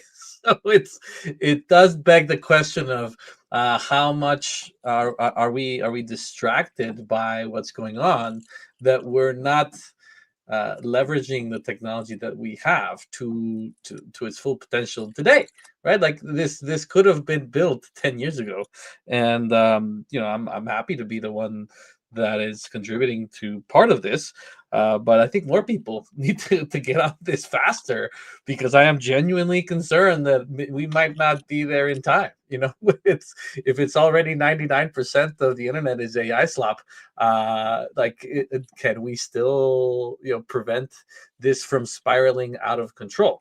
I'm genuinely an optimist, and I do think it's better late than never. But we desperately need to demand more of ourselves, and particularly of our public servants, right? There's literally no excuse to, at the very least, make it harder for those that want to tell a lie, right? Because for those that don't quite understand the nuance in the video with Assange, it's that all that we're using Bitcoin to do is prove when something happened. Just like any transaction, right? If you first need to be able to prove that a certain thing happened in Bitcoin, right? And everything is derives from that, right? It's the fact that Bitcoin is what it is a derivative of the fact that you can prove that something happened at some point, right? And so my experience with Bitcoin at this point is it's the only thing that I can really trust online. So why shouldn't we embed everything online with this characteristic, right? And we can. and we can do it responsibly without spamming the chain and making everyone's fees go up. So let's do it, right? And the sooner we do, the hopefully more sane the world becomes, and the more valuable real contributors are to our society. Yeah, I mean, I think that I love that idea that Bitcoin's it's the only real thing out there, right? It's the thing that, Bitcoin, we say a lot, don't trust, verify, right? And because you can verify on Bitcoin, you don't have to trust. You literally have the ability to verify. That is what open timestamps is leveraging, and what Simple Proof is leveraging on top of Bitcoin.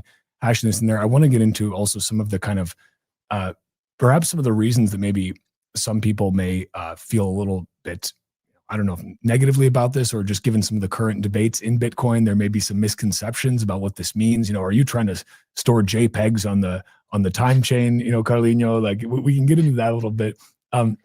But I do know that Kyle's got to leave us fairly soon here. Kyle, I wanted to give you a chance before you head out, if there was anything we didn't get a chance to cover as it relates to Save Our Wallets, and for folks to go to saveourwallets.org if they want to get some talking points for how to contact their senators, their elected representatives. Anything else that you want to leave people with as kind of a final message before you close out?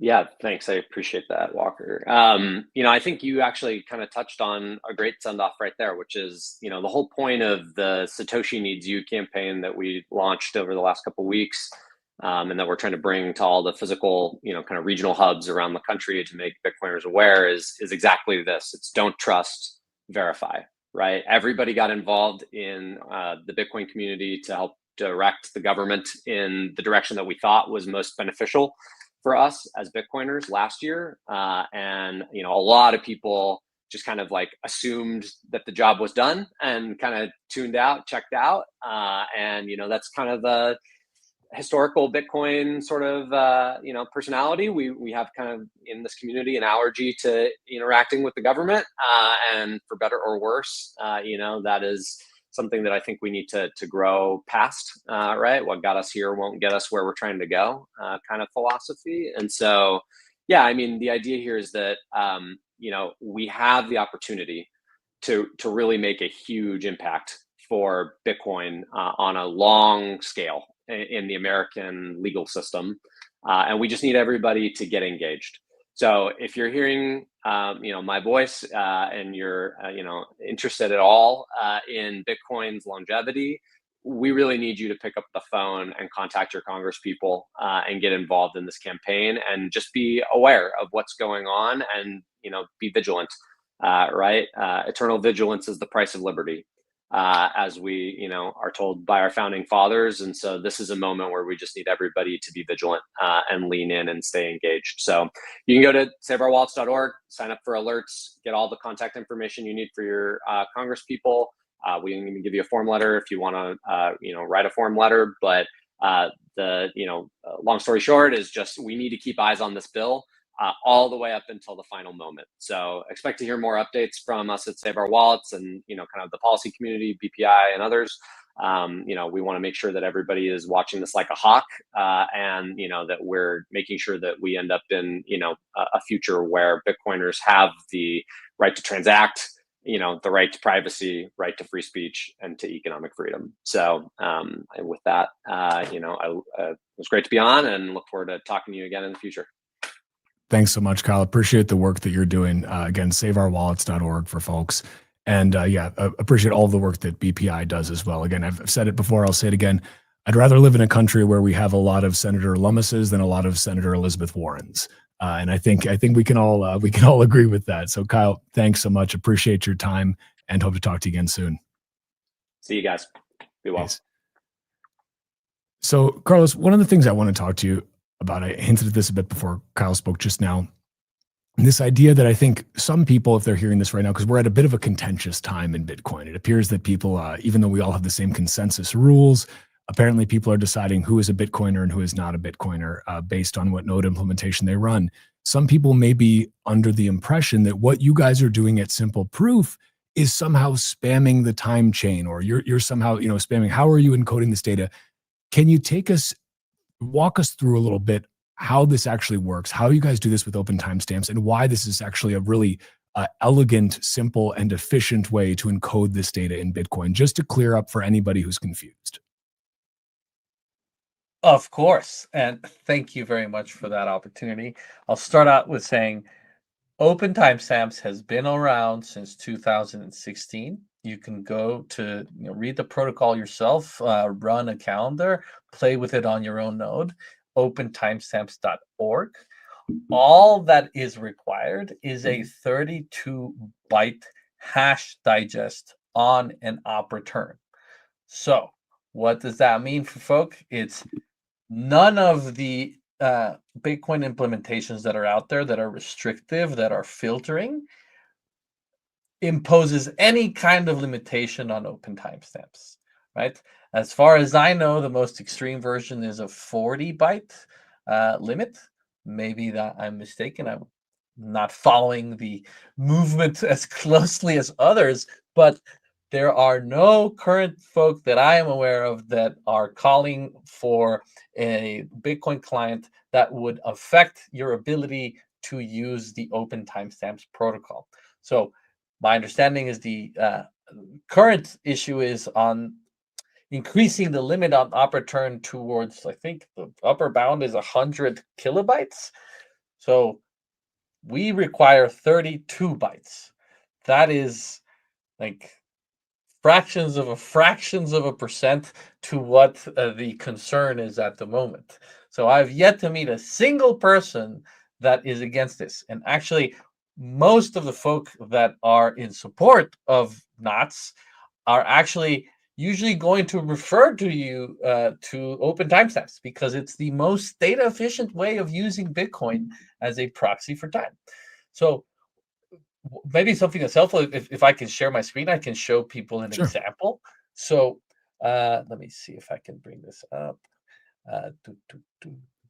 Little plus guy right down at the bottom of the screen, the plus. Yeah. And I think just while you're pulling that up, I'll just say I think this is really important to clarify because, again, the last thing I would want is for people who have strong feelings about certain node implementations to think that this is somehow an attack on Bitcoin. This is a really, again, open timestamps developed by Peter Todd. It's been out there for a while now. You guys are just using it in a way that is very focused, directed, and has a very specific kind of purpose as it comes to kind of holding government to account. And if you want, were you going to pull up that tweet from Luke? Yep. If you want, I can pull it up right now. I actually have it handy if that's easier. There it is.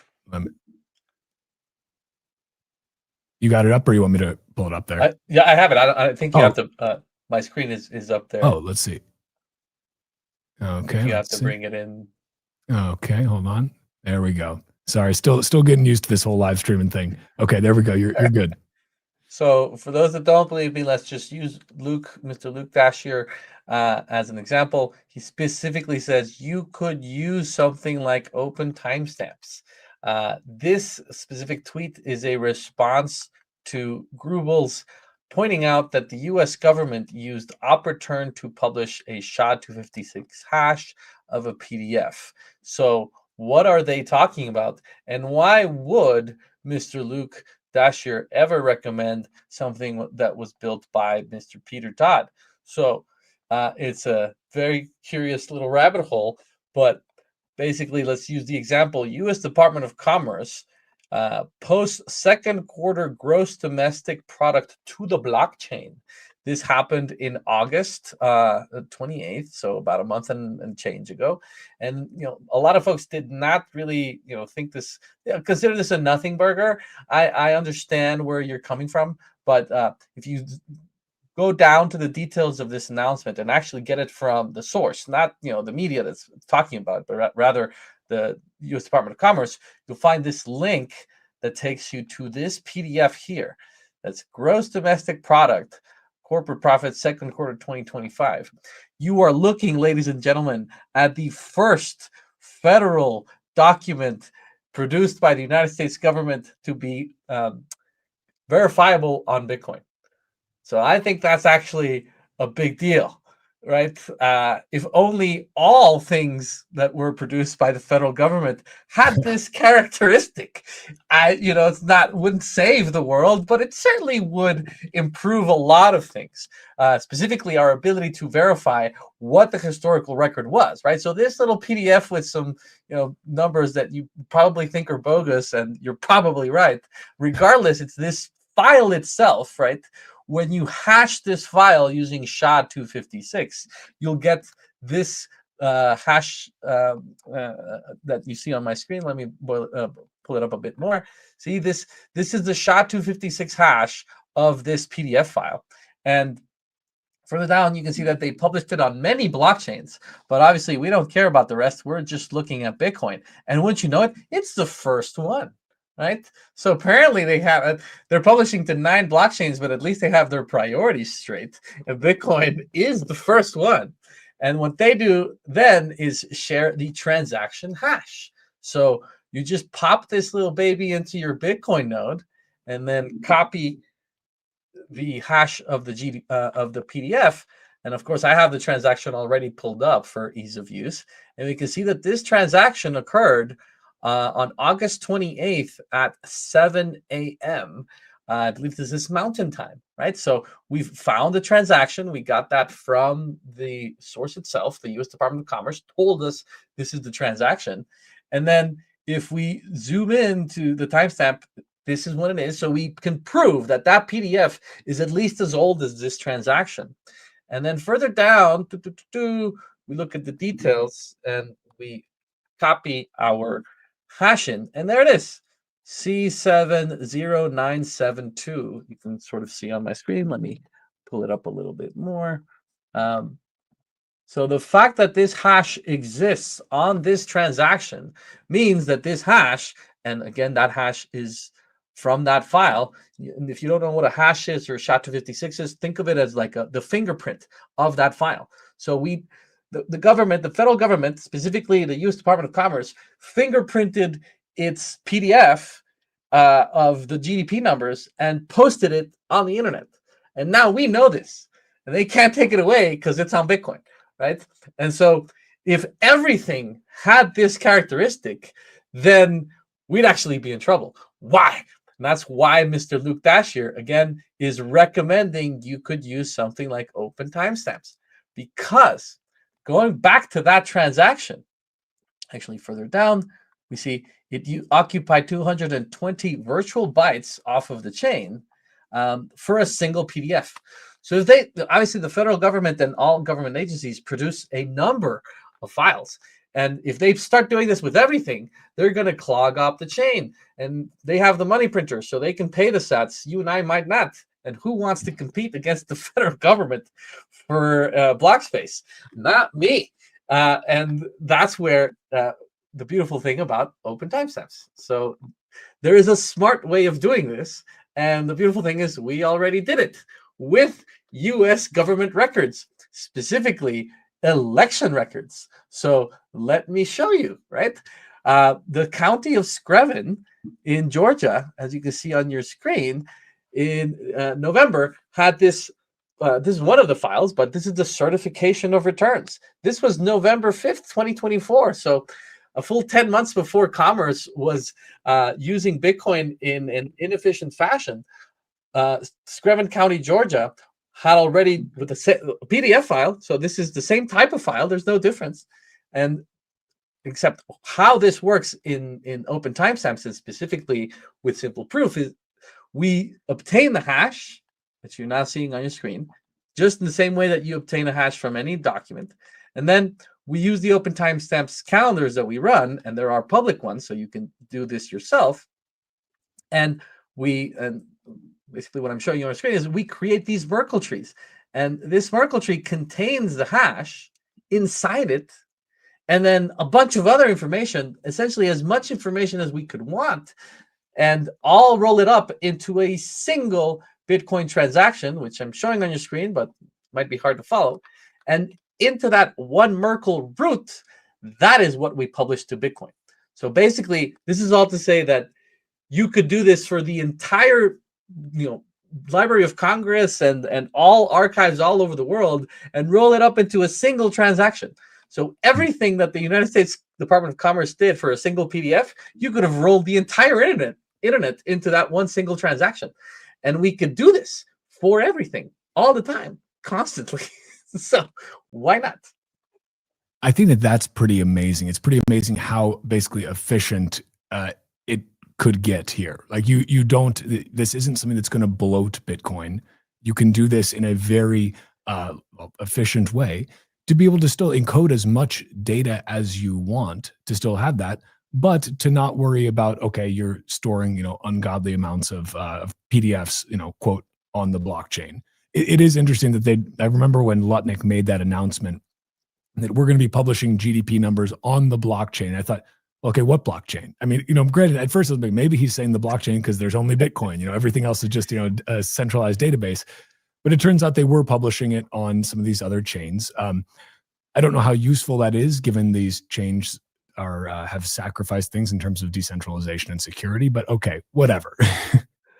And you know, some people may find the need to put 9 seatbelts on when they go out to drive on the highway, but some of us have chosen to just use one seatbelt. You know, because once you achieve security, there's really like no such thing as, you know, more security than security. I mean, if you're secure, then you're secure, right? And so I think inevitably they'll find out. But again, showing on my screen, what I'm doing is another example. This is from an election in Guatemala where we can show how big these trees can get, right? So the one that I showed from Screven is a small tree because there wasn't that much information being produced in that small town. But then this is what a tree starts to look like when you start to use a lot of data. And so it all just rolls up into a single transaction. And what this means is you can roll all the information that is on the internet into one single transaction. And so it's just a matter of, can we keep track of these things? It's no longer the cost of Bitcoin. Like Bitcoin solves security, like the same magical internet money characteristics that are protecting your savings from the banks inflating your savings away. That same power that is just there in Bitcoin can also be there for all your data, so that if you ever have a need to go back in time and confirm, am I looking at the exact thing that happened? Or is it possible that someone snuck into my machine yesterday and figured out a way to sneak in some data? Like the easiest thing you can do to reduce attackers hoodwinking you is to eliminate the possibility that someone can introduce information after the fact. There's no reason we shouldn't be demanding this of everything, because like Julian said, it's like this is what removes Orwell's dictum. Like it's kind of a big deal, but we do have to require it. You know, we have to demand it, and it is a coordination problem, right? So we have to start doing this all over the U.S. And I'm just happy that Bitcoiners are now starting to get into public office so that we can just do it with them, right? Well, again, I mean, this is one of those things that once you hear of it, and I hope for anybody listening, you kind of think, oh, well, duh, this seems like something of course we should be doing. Of course we should want to be able to have things that are, you know, immutably stored, so that at least we, again, as Assange said, we have that proof of publication, right? We know that you can't go back, you know, somebody can't go in and edit the Wikipedia entry to remove some inconvenient things that make the regime look bad. No, you can't do that. It's now set there. It's on Bitcoin. Like you're not going to rewrite that, right? Well, you can revise things, but then of course you have to provide the logic, right? So you can revise things as long as there's a reason to do so. What is off the table is saying, oh, that was always like that. You know, that was already there. Like that is what is because also, you know, for governments and folks that we're talking to, there are some things that they have to do, right? There are certain like archival procedures that require certain compliance in terms of how you manage the records. So some things the government needs to retain the ability to go back and change. I mean, just think of yourself, right? If you've ever, everything that you're doing, you at some point want to revise and create a new draft of something, but you don't just fool yourself into deleting all of your draft history. Like it's valuable to everyone, and when they're producing something, to know what your original version was, right? And if you're convincing yourself, oh, I didn't spend hours or days or months working on something, rather from the first time that I ever tried it, it came out perfect. Like what? Like that's not how it is, right? Humanity is a constant evolution, and what we don't get is the ability to rewrite things and pretend like that's what it always was. I mean, the thing that comes to mind for me is so much of the propaganda out there during the COVID times, where you've got people like Rochelle Walensky, the CDC director, saying vaccinated people don't carry the virus, they don't get sick. And then, and Fauci people say, so many of the mouthpieces saying the same thing. If you get vaccinated, you won't get the virus, you won't carry the virus, you won't transmit it, you won't get sick. And then later, those same people will go on TV with a straight face and say, no, oh no, we never said that. And it's like Bitcoin enables you to fight the gaslighting, because that's what so much of this stuff is. It's gaslighting. It's like, oh no, I never said that. And I don't know, apparently they forget that this stuff is like recorded and stored. But again, things are going to be doctored. And we're entering, we touched on this a little bit earlier, but I'd like to get your thoughts on it a little bit more deeply. We're entering this area. I've been playing around with Sora, the OpenAI's new video generation. I've been having I give it a prompt that says a televised broadcast of Richard Nixon in 1971 saying whatever I want. Like the last thing I told him to say was, like, buy Bitcoin, you fucking idiot. And it's, I mean, sure, it's got the little really Sora logo bouncing around, but like, it's really, really good. Like it gets the voice, it gets everything. It's really good. And like boomers on Facebook are going to get one-shotted by this stuff, right? Like so in a world where so much of the content that we will see, it's going to be harder and harder and harder to tell what is real. Now, granted, could you timestamp, an AI generated video? Of course. But it's about having the option to at least timestamp the truth. Is that a fair way? Is that how you think about it? Because it's a tough battle, right? For sure. What I think is it's not an impossible battle, and we have to take the wins that are available to us. So said another way, it's even if it is true that you can very easily create fake things, and that's just going to become easier with time. Now, what you can do is make it impossible for people to go back in time and introduce the fake things in the past, right? So you can do that today. You can make a video of Nixon today. You couldn't do that 10 years ago. You certainly couldn't do that 40 years ago. So 10, 20, 50 years from now, what's that going to be like, right? If we're already at the point where it's so easy to make fake things, what we need to protect ourselves from more than anything is our future selves. I'm not as much concerned with the current mediocre people that are potentially planning on doing things. It's people that will have tools that defy our imagination in the future, right? And so using Bitcoin today to protect ourselves moving forward is just a no-brainer, right? Like why not do this now? And particularly with the public record, there's a lot of things where this could be valuable for individuals, but our difficulty and the explanation as to why this hasn't become more prevalent is this is about the public record. So it's not something Bitcoiners can just do by hodling and running their own nose at home. It does require going into your county archives and your county clerk's office or to your state legislature and eventually the National Archives and demanding and saying this needs to be protecting our future.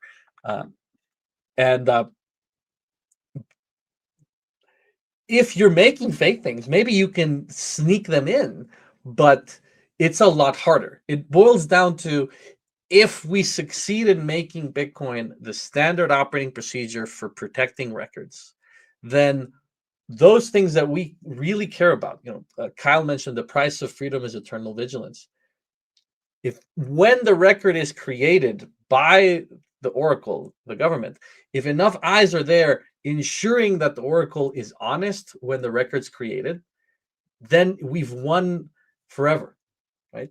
if when the record is produced, is created, it's timestamped to Bitcoin, it means that you need to change Bitcoin to create the record. So we give ourselves the opportunity to fight for the truth. And when we win for good. Right now, if you fight for the truth and you can actually get the truth to win, then you just win to you fight another day, right? You have to come back the next day to protect the truth again and again and again and again, because you're building on a foundation of sand, right? When you're building this on Bitcoin, it means every time we win a battle for truth, we can move on to the next fight. And so it's about giving us the chance of being able to start stacking those wins, right? Because if we don't, then we're always going to be running around like chickens with our heads cut off, because there's just so much injustice and so many lies around us that we have to at least start by making it possible to protect the truth in one moment. Say, for example, in our elections, right? That's what I did in Guatemala. That's protected, right? No one can go back and change those. Now we can focus on other things, right? So at the end of the day, what I want to build and what we strive for at Simple Proof is making it easy for those that want to tell the truth, make it easier, and make it harder for those that want to lie.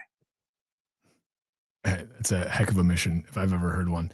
And again, I think that this is the time for this is right now, because again, with just the widespread proliferation of AI, with governments getting, something we were talking about earlier before you hopped on, just this totalitarian temptation of governments, and this, the more powerful, the bigger, the more bloated a government gets, the more ability it has to go back and rewrite history. They're in control of the present, so they can control the past, they can control the future. Like that is what 1984 is all about, right? That's what Orwell's dictum comes down to.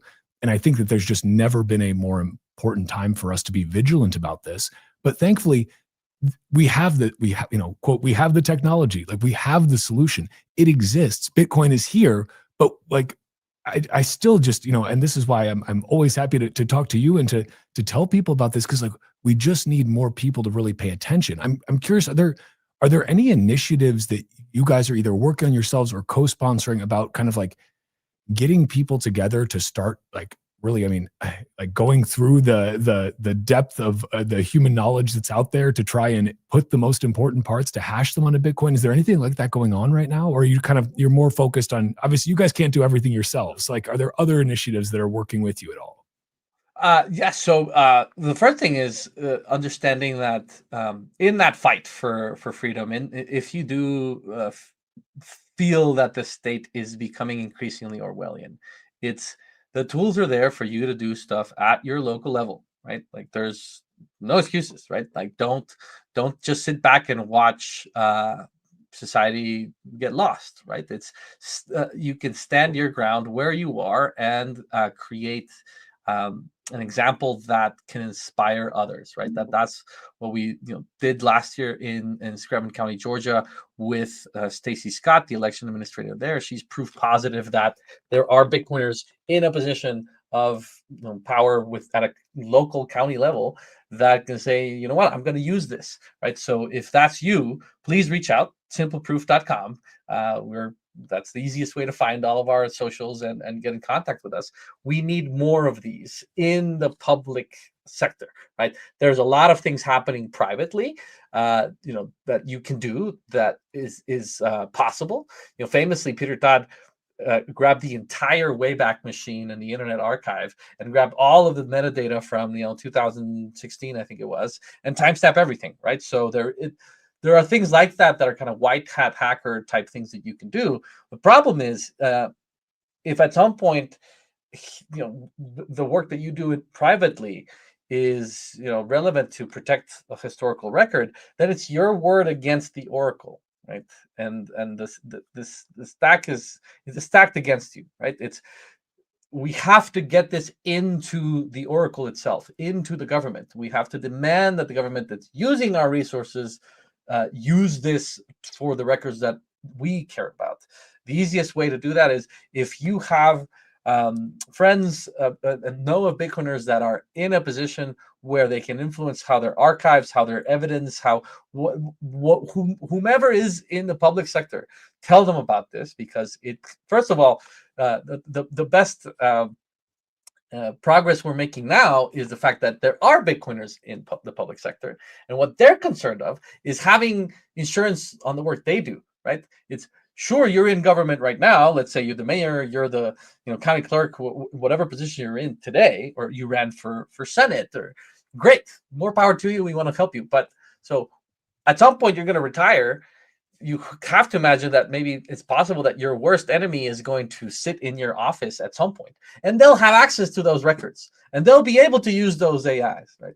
So it's a matter of self-preservation for folks in the public sector to use Bitcoin to protect everything they produce while they're in the hot seat.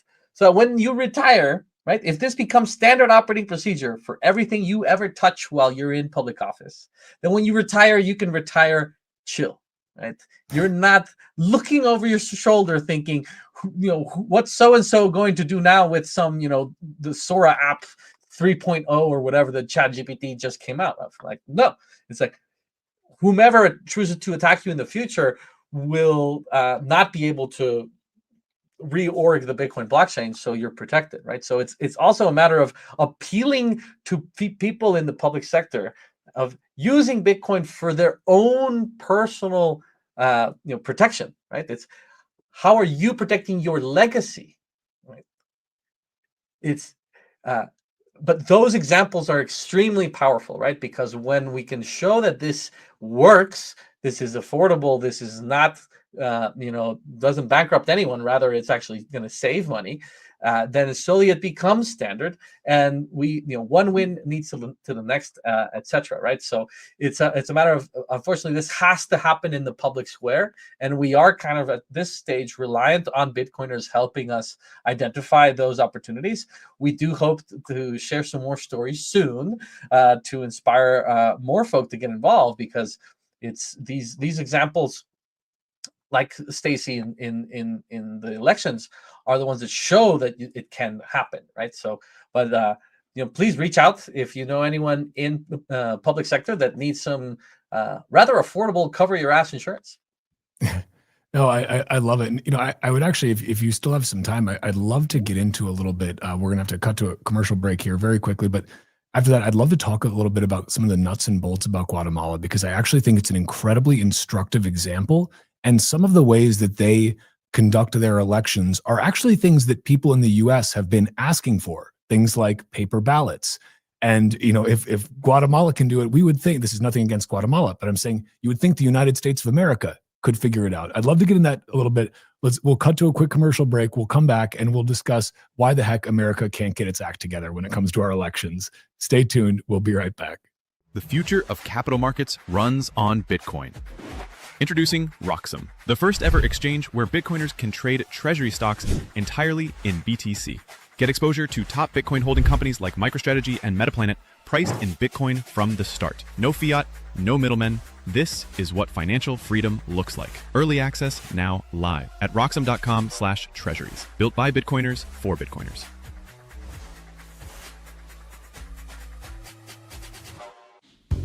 So, tell us about your furry friend here. What's his name? Oh, this? This is Bitcoin. Bitcoin? It's not just a cat, he's family. Quite a name, and I must say, looks quite pampered. Oh, absolutely. Bitcoin deserves nothing but the best. He's my little prince. But with such a valuable pet, aren't you afraid of losing him? Losing Bitcoin? No, it never happened before, so it's not something I worry about. Excuse me for a moment. Bitcoin, stay here, right?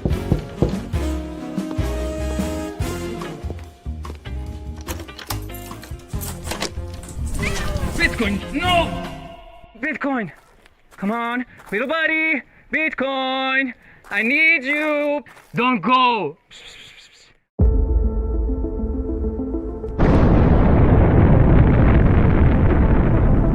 In a world far away. Nah, just kidding. This story begins in this world. It all started in 1460 in Antwerp, when the first commodities exchange was created, but the real transformation came in 1602, when the Amsterdam Stock Exchange was founded. Considered the oldest in the world, it was the first to trade financial assets.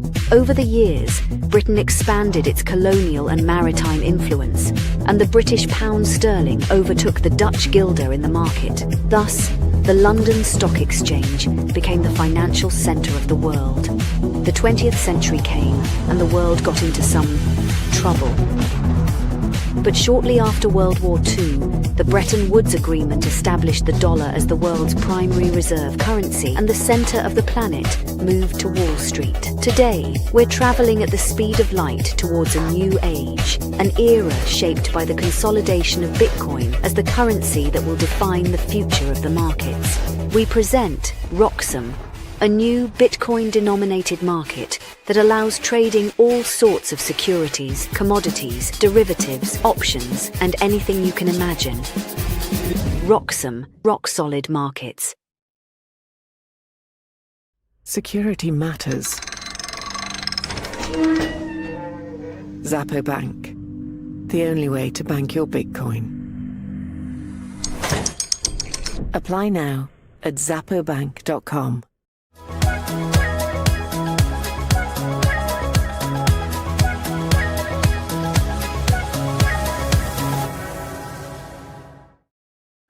All right, we are back.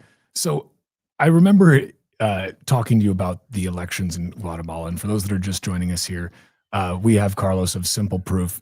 You guys secured a 18 million person national election in Guatemala. And most people, probably even most Bitcoiners, did not hear about it, which I think is a shame. So we're going to keep shouting it from the mountaintops until more people pay attention to the awesome work that you guys did. But one of the reasons I wanted to dive into this a little bit more on what actually happened in Guatemala, how you guys secured the elections, is because one thing we've been hearing about for years in the US is people saying, we should have a return to paper ballots because we don't trust a lot of these electronic voting machines. We don't trust that somebody's not, digitally cooking the books in the back end. We just don't trust it. We want to go back to, one person, one ballot. Let's do that, keep it simple. This is what Guatemala does. And it's 18 million people. This isn't just a few, this is a large election. And I think they also get everything counted faster than we do in the US too, despite all of our fancy electronic voting systems. So can you walk us through a little bit, how do the elections work in Guatemala? And then more importantly, how did Simple Proof step in to be able to use Bitcoin, use open timestamps to verify these results, and kind of what was the result of that process for you guys? Sure. And I also say, I was, because of the work that I did in Guatemala, and short backstory, I was a volunteer in our voting system, basically as a poll worker in 2011 and 2015. So I literally participated in the sausage making, if you will. And it was because of that experience that then in 2019, my dad and a cousin of mine ran for Congress. And so they asked me to help them now from the participant point of view. I was a witness to the system, so I was there plugged in, as I was legally in a position where I had credentials to oversee the process, right? And technically even was part of an apparatus nationally that I could then take any concerns, any things that I saw, and then start any lawsuits against the process if we identified reasons to sue. And in 2019, our whole system just kind of fell apart during the election. Literally over 6 days, they were changing information and no one knew what was real and what wasn't. And for the first time in about 30 years, there were credible accusations of election fraud. So that was my background in elections. Now in 2023, I came back with these tools.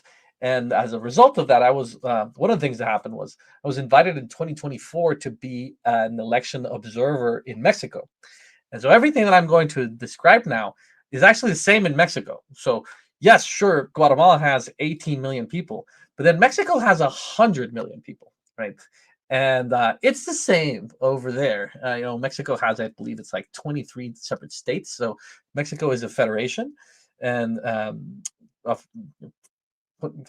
this is people are gonna say I'm stupid, but I forget the number of it's not like the U.S. where it's 5-0, right? An ET number.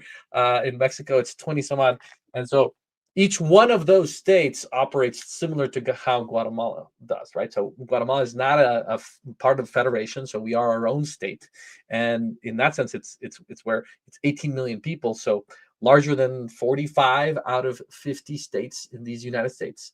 And that's where Mexico has 20 plus of these, and each one of them has a similar situation, right? Where what happens, and this is very similar throughout Latin America, but Mexico and Guatemala are particularly the same. But if you participate as a poll worker, and it can be a volunteer based, it can be a draft, there's different ways that they do it. You show up and you get assigned this table, and the table comes with a box. Inside the box, you have paper ballots corresponding to the number of ballots for your table. Usually it's around 400. In the case of Guatemala, I believe Mexico, it's like 700. And so you have all the ballots that can be cast for your election. And then the box also contains the voting rolls. The voting rolls are just a list of all the citizens that are assigned to that specific table, right? And so every citizen who is registered to vote at some point gets some kind of notice, or they can go online to find what table they've been assigned to. This is usually just correspondent to your closest, geographic proximity to wherever where you live, right? Where you registered. And so if you live in a big city, there's a bunch of these, and so you get scattered in these groups of like 400 to 700. And you show up to a table and you find a poll worker, like you would find someone like me in Guatemala. And so I just ask to see your ID. I look at your face. I look at your ID. If they match, that's step one. Then I look at my voting roll and see, like, is your ID on this voting roll?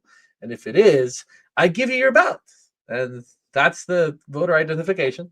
You go to a corner and we provide you privacy. There's actually one of the people on my team and my table is their only responsibility is to make sure that when you go to your poll location, it's private. In that sense, it's very similar to the US. And then you come back and you dump the ballot yourself into a transparent bag that's right there for anyone to see, right? And as this is happening, this is 400 to 700 people showing up during the day, personally stuffing their own ballot into a transparent bag. As this is happening, and as a poll worker, I'm checking your ID, every political party that's participating in the race can send witnesses to actually see what's happening. And so they can see that the transparent bags started out empty, and then you can see that throughout the day, citizens only stuffed one ballot per election into the bag, and this just fills up throughout the day. And at the end, you dump the bag in front of everyone, and then you just count them. And it's literally like breaking out the ballot, and you show it to people and say, well, X marks the spot. Sometimes you get into disputes as to whether or not over the line. It feels very much like the Big Lebowski for folks that recall that. So votes get thrown out because they're over the line, and you get into these discussions about what's the intention of the voter. That's where the states often have these things called ballot marking devices, where you don't get a pencil and crayon, rather you hit a screen and then it prints out the ballot. And so the machine doesn't necessarily do the counting, it just ensures that your vote cannot be the subject of interpretation, right? When you allow people to put an X on something, sometimes they decide to write a squiggly or whatever, and they get a little crazy with it. The more options people have, I'm sure a Pepe shows up every now and then. And so anyway, you just literally dump these out, you count them in front of people, and then you just write the totals onto a piece of paper that you physically write in front of people, and everyone that was witnessed at the table signs off. In the case of Guatemala, we have over 300,000 people show up to do this poll working and witnessing work, and we have about 9.2 million registered voters. So it's, almost 5% of the registered voting population, so about 3%, of all voters are at the table. And that's fundamentally what it boils down to, right? It's a proof of work consensus algorithm that requires mobilizing about 3% of the total voting population, right? And so just a quick thing that's wild, actually. I mean, is this like, is it very much a point of national pride? I mean, it's something that like people are very, because obviously to get that large of the percentage of the population to go and do anything is quite a task. That's pretty incredible. Well, it's in our case in Guatemala, our last revolution was 1981, and this was our victory from it. So, you know, people died, and it's in our history. We recall that. And sorry about the hammers, but basically, it's you can do this, or you can go to war, right? You know, and it's a much more peaceful ambiance. You know, it's people are just out there. It turns into this like civic fair. Like it's very nice, right? It's a very good reminder that we are the state, right?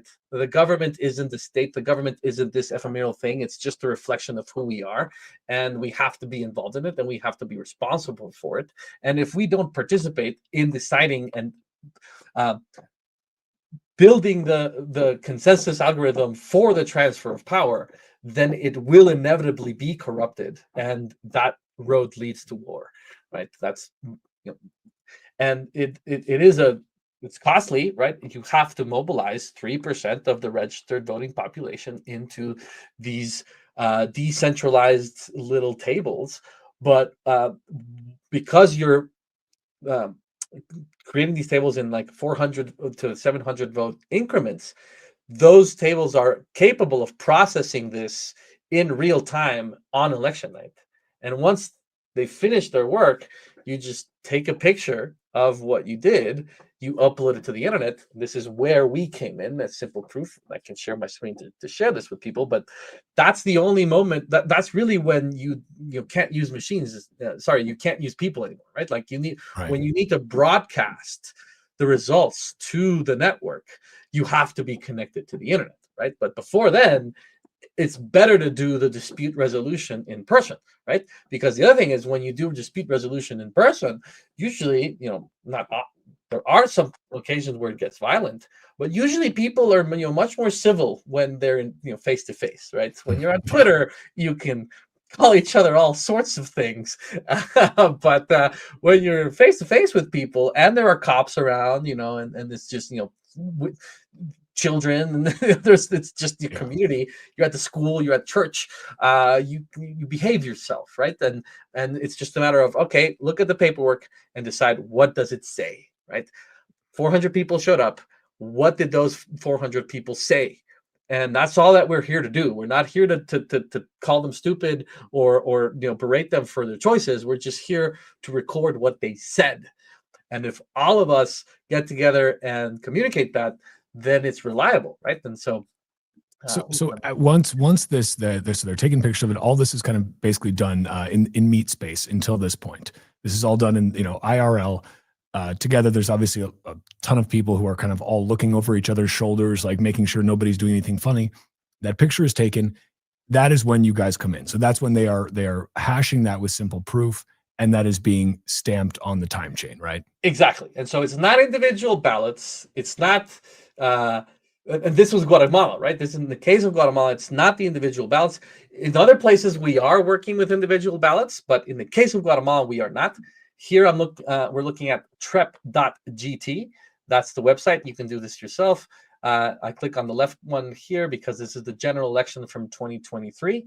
And so once all those individual ballots are counted and a document is produced, then a picture is taken and uploaded to the internet, and it ends up at this website, right? So this website is what the equivalent of CNN, Fox, and all those people use to tell people watching, boomers watching TV, what the results are.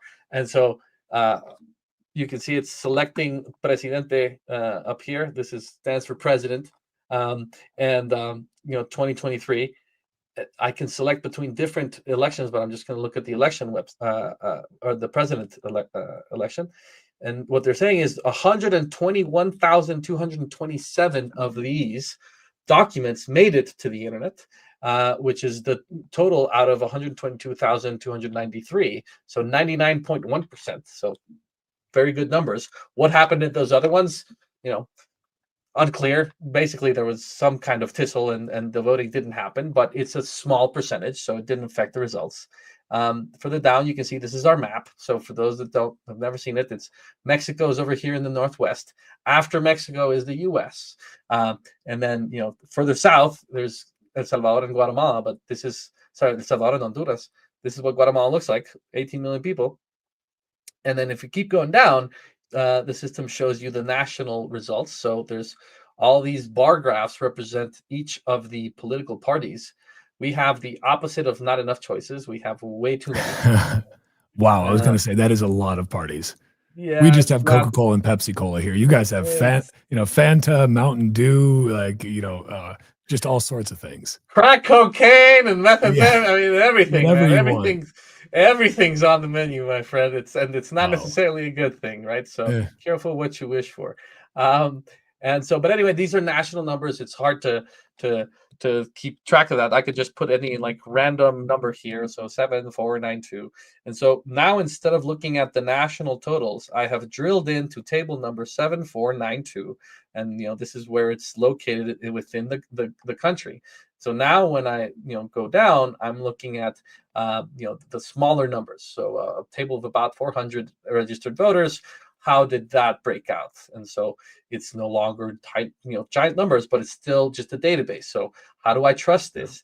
If I keep going down, eventually I hit this button where I can click ver, which stands for see. And so I can actually look at the document that was produced by 3 citizens at that table, being the custodians of those votes. The way I describe it is it's kind of like they're coin join coordinators receiving all these transactions, all these coins, and they're mixing them up into a single transaction. And so no one knows where the votes came from. I can't tell you how Walker voted. I could just tell you Walker voted at this table and he's one of 200 or whatever, and his table was distributed in this way. And they did this. This was 3 citizens counting all of these votes in front of 1, 2, 3, 4, 5, 6, 7, 8, 9 political party witnesses. This is where I was saying that it's like a mind-boggling number of people that are distributed across the country counting. Because when you're doing this, then that's how you avoid having to break out the guns, right? So if we're all doing some math, right? Like Julian said in the video shared, it's like this is a math problem, right? And so math beats weapons every time. And so they tallied everything, and this is the photograph of that.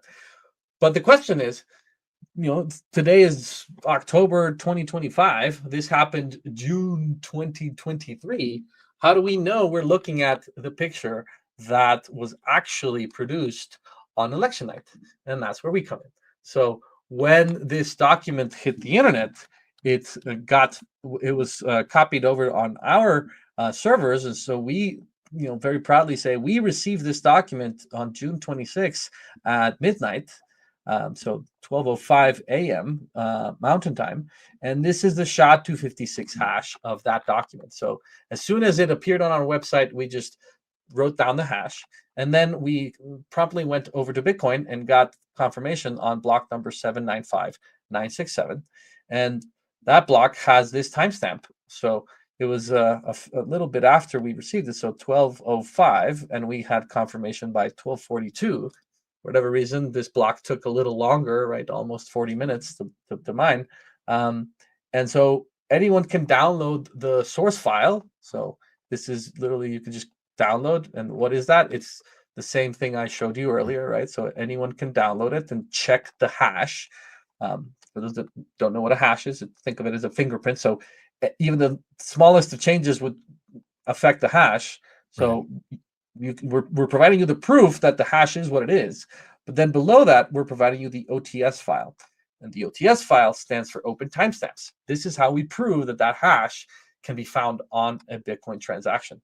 People can view this, people can download it to test it on their own computer, but then we also offer this graphic interface that allows people to show how we got there. And so it's almost like we find Dorothy, which is the hash, the very bottom of this tree. Here it is, F0E5529. So this is the hash of that document. And then, so now that we found Dorothy, we walk along the orange brick road, if you will, and we see how Dorothy finds the wizard, or sorry, starts with the lion, right, or the scarecrow. And so Dorothy is combined with the scarecrow, and now it's Dorothy and the scarecrow together. This is how we tie the Merkle tree together. And eventually, Dorothy and the scarecrow are joined by the Tin Man, and all their friends show up. And so we're just tracking how this Merkle tree is built with all of these new mathematical proofs, all of these hashes. And again, none of this is on Bitcoin yet. So this is how we scale this to a basically limitless amount of digital information. And all of this rolls up to the wizard, right? Now that we've tracked Dorothy all the way to the Merkle root, in this case, we provide you the transaction ID. So you can, the difference between the Merkle root and everything else is there's a transaction ID. We also provide a link to mempool.space, but you don't need to go to mempool. You could pop this into your own node. Now that I'm on mempool, I can reveal the details. So in your transaction, in your own node, you could reveal the details and find, yes, this transaction happened on June 26 at 0:42 a.m. Mountain Time. It paid, 5,900 sats. And then I reveal the details and I find the transaction hash from the Merkle root.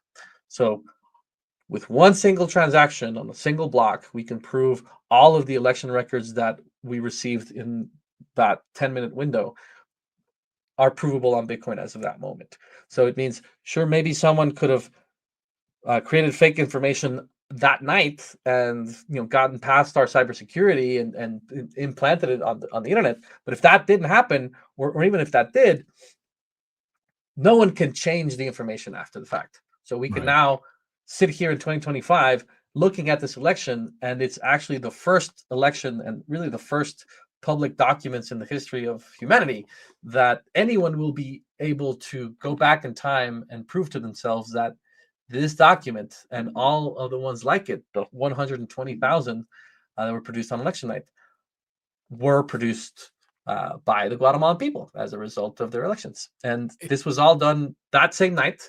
Results published, by the next morning, and it's all paper-based. So it is possible. It's incredible, and thank you for walking through that, because I think it's fascinating. It's incredible to see what can be done. It's incredible that you can take this very manual, very physical, paper-based system, and then still get that that immutable security, right, of Bitcoin's time chain. You can still get that, and because that's one of the concerns I think people have with the paper system is obviously it's a little more low tech, but sometimes low tech is good. But you get to combine the low tech with the high tech. You get to combine the paper with the Bitcoin. It's not paper Bitcoin though. Leave that aside. And you have this beautiful system. I'm curious if you can share, were there any disputes that came out of the election that you guys, had to basically actually go back and verify and say, hey, no, look, we have the simple proof. Yes. So it's still ongoing because our justice system is kind of complicated. But I'm sharing on the screen there if you can pop it in again. But basically, as I showed you, there were 120,000 documents. So what you see on your screen is 0 hours through 40 hours on election night. And on the y-axis is the number of documents. So those 120,000 documents, all with their timestamps over a 40-hour period. And unfortunately, it seems 3% of them were produced before 18 hours. And so this is the smoking gun evidence that the Election Crimes Unit of Guatemala is arguing proves election fraud. This was the argument that was made 6 months after the election happened and is what they are currently arguing in court, but it's a slow-moving process. When I saw this, I was very concerned. And so I went back and checked everything. And now on your screen, we're overlaying the information that's on Bitcoin, right? So since this is time, it's the same universe of 120,000 documents overlaid with the other, with the information that the Election Crimes Unit was reporting. and it contradicts the information. That's why we call it the non-smoking gun. And so I can't really speak to their claim of what happened prior to election night, but what I can do is, and what Bitcoin allows, is to prove that there is a substantial amount of information that apparently was produced by time travelers. So what happened was, you can either believe that the Guatemalan election is the product of time travelers using their powerful technology to, instead of going back to 2009 and buying Bitcoin for nothing, they decided to steal the election. And for any time travelers listening to this, just go back and buy Bitcoin. Like that's a much better idea. Great advice. And so, but what probably happened is that the information that was published to the internet was produced by machines that had the wrong time zone configuration.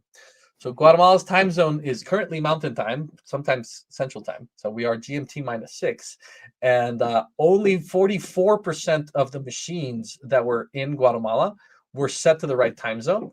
3% of the machines were set to American Samoa out in the Pacific in the future. And then 53% of the machines were set to Baghdad in Iraq. And so Bitcoin actually proves that this is what happened, and allowed us to actually identify that the information that was being published to the internet had this problem, and that it was purely just, our seconds and our minutes were exactly the same. The only thing that were different were the hours. So that's when immediately we were like, well, this is probably a time zone error. Right. And sure enough, we were able to find that. But now, instead of having to dispute this, it's a matter of saying, unless we are wrong, it means that all of this information that was produced with the Baghdad time zone came from the future. So it was either a mistake or it was created by time travelers. So it means that the Election Crimes Unit of Guatemala has to present proof of time travelers, or just accept that Bitcoin proved that there was no election fraud. So we thought we were protecting against AI.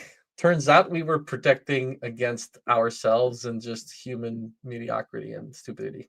And maybe time travelers. Maybe. Let's not rule it out. Like this could be the case. Perhaps alien time travelers. Who knows? But I love that. I love that you actually got it would have almost been a shame if there was no contesting of the results in any way. Like if it all just went super smooth, that almost just feels like it would have been a missed opportunity. So at least you actually got to kind of prove out, hey, look, we have something that can't be tampered with. Like this is the block that it was in. Like I think it's a really, really beautiful thing. And I love the work that you guys are doing. I think it's so important. I want to make sure, because we're running up on the end of time here, but I just want to say, was there anything that we didn't cover? Is there anything or any message you want to give to people who are hearing this perhaps for the first time and thinking, wow, how come I didn't know about this? I need to go start timestamping, my local government. What do you want to leave folks with? Well, visit simpleproof.com, open an account for yourself. It's free. All we need is an email address, and use it, right? Prove it for yourself. And if you know someone in public service, show them this. Show them how easy it is, how cheap it is to use Bitcoin to protect yourself, from time travelers, from the AIs of the future. And not doing it is just irresponsible.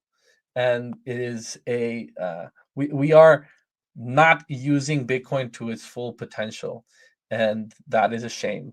And if you are participating in the public sector at all, God bless you, because I don't know, I certainly would not want to be a public servant. But if you are, know that Bitcoin can have your back. Know that Bitcoin can protect your legacy, so that if you're an honest person, your job should be easy. If you're a liar, let's make it hard. I love that. And folks should check out your website as well, because there's some great documentaries on there about the Guatemalan election, about the work that you did in the U.S. as well. Highly recommend people check those out. Love all the work that you guys are doing. I hope that this becomes the standard, that U.S. elections, and anybody who wants to have a free and fair election around the world, uses this technology, uses Bitcoin to be able to really ensure that those election results are not able to be manipulated by bad actors or time travelers. Although we may still have some trouble with the time travelers, who knows? But Carlos, thank you so much. Really appreciate you coming on here. We'll go ahead and close it out. Thank you to everybody who joined in. We're going to be back next week at the usual time on Tuesday at 1 p.m. Eastern. So I will see you guys there. This has been another episode of The Breaking Bit on Roxham TV. Thank you guys for tuning in, and enjoy Bitcoin ripping and hopefully continuing to bust through new all-time highs. But remember, that number go up is a Trojan horse for the freedom go up. So make sure you support the great people who are doing incredible work to help freedom go up around the world. Carlos, great talking to you. Thanks everyone for watching. We'll see you next time. The future of capital markets runs on Bitcoin. Introducing Roxham, the first ever exchange where Bitcoiners can trade treasury stocks entirely in BTC. Get exposure to top Bitcoin holding companies like MicroStrategy and Metaplanet, priced in Bitcoin from the start. No fiat, no middlemen. This is what financial freedom looks like. Early access now live at roxham.com/treasuries. Built by Bitcoiners for Bitcoiners.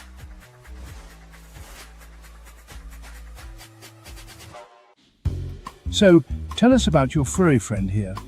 What's his name? Oh, this? This is Bitcoin. Bitcoin? It's not just a cat, he's family. Quite a name, and I must say, looks quite pampered. Oh, absolutely. Bitcoin deserves nothing but the best. He's my little prince. But with such a valuable pet, aren't you afraid of losing him? Losing Bitcoin? No, it never happened before, so it's not something I worry about.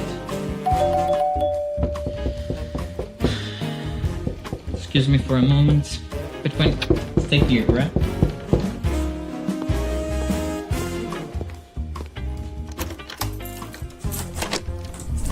Bitcoin, no! Bitcoin, come on, little buddy, Bitcoin, I need you, don't go!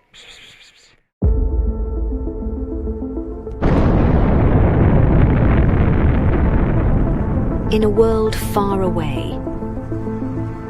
Nah, just kidding. This story begins in this world.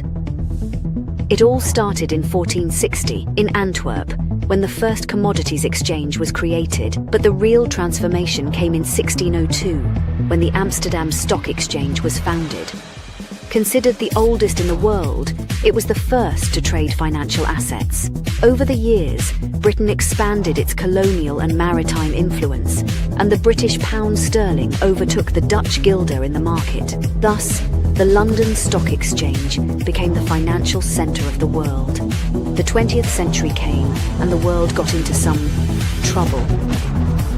But shortly after World War II, the Bretton Woods Agreement established the dollar as the world's primary reserve currency, and the centre of the planet moved to Wall Street. Today, we're travelling at the speed of light towards a new age, an era shaped by the consolidation of Bitcoin as the currency that will define the future of the markets.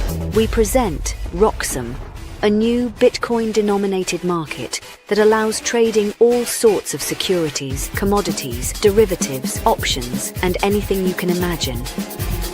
Roxham, rock-solid markets. Security matters. Zappo Bank, the only way to bank your Bitcoin. Apply now at zappobank.com.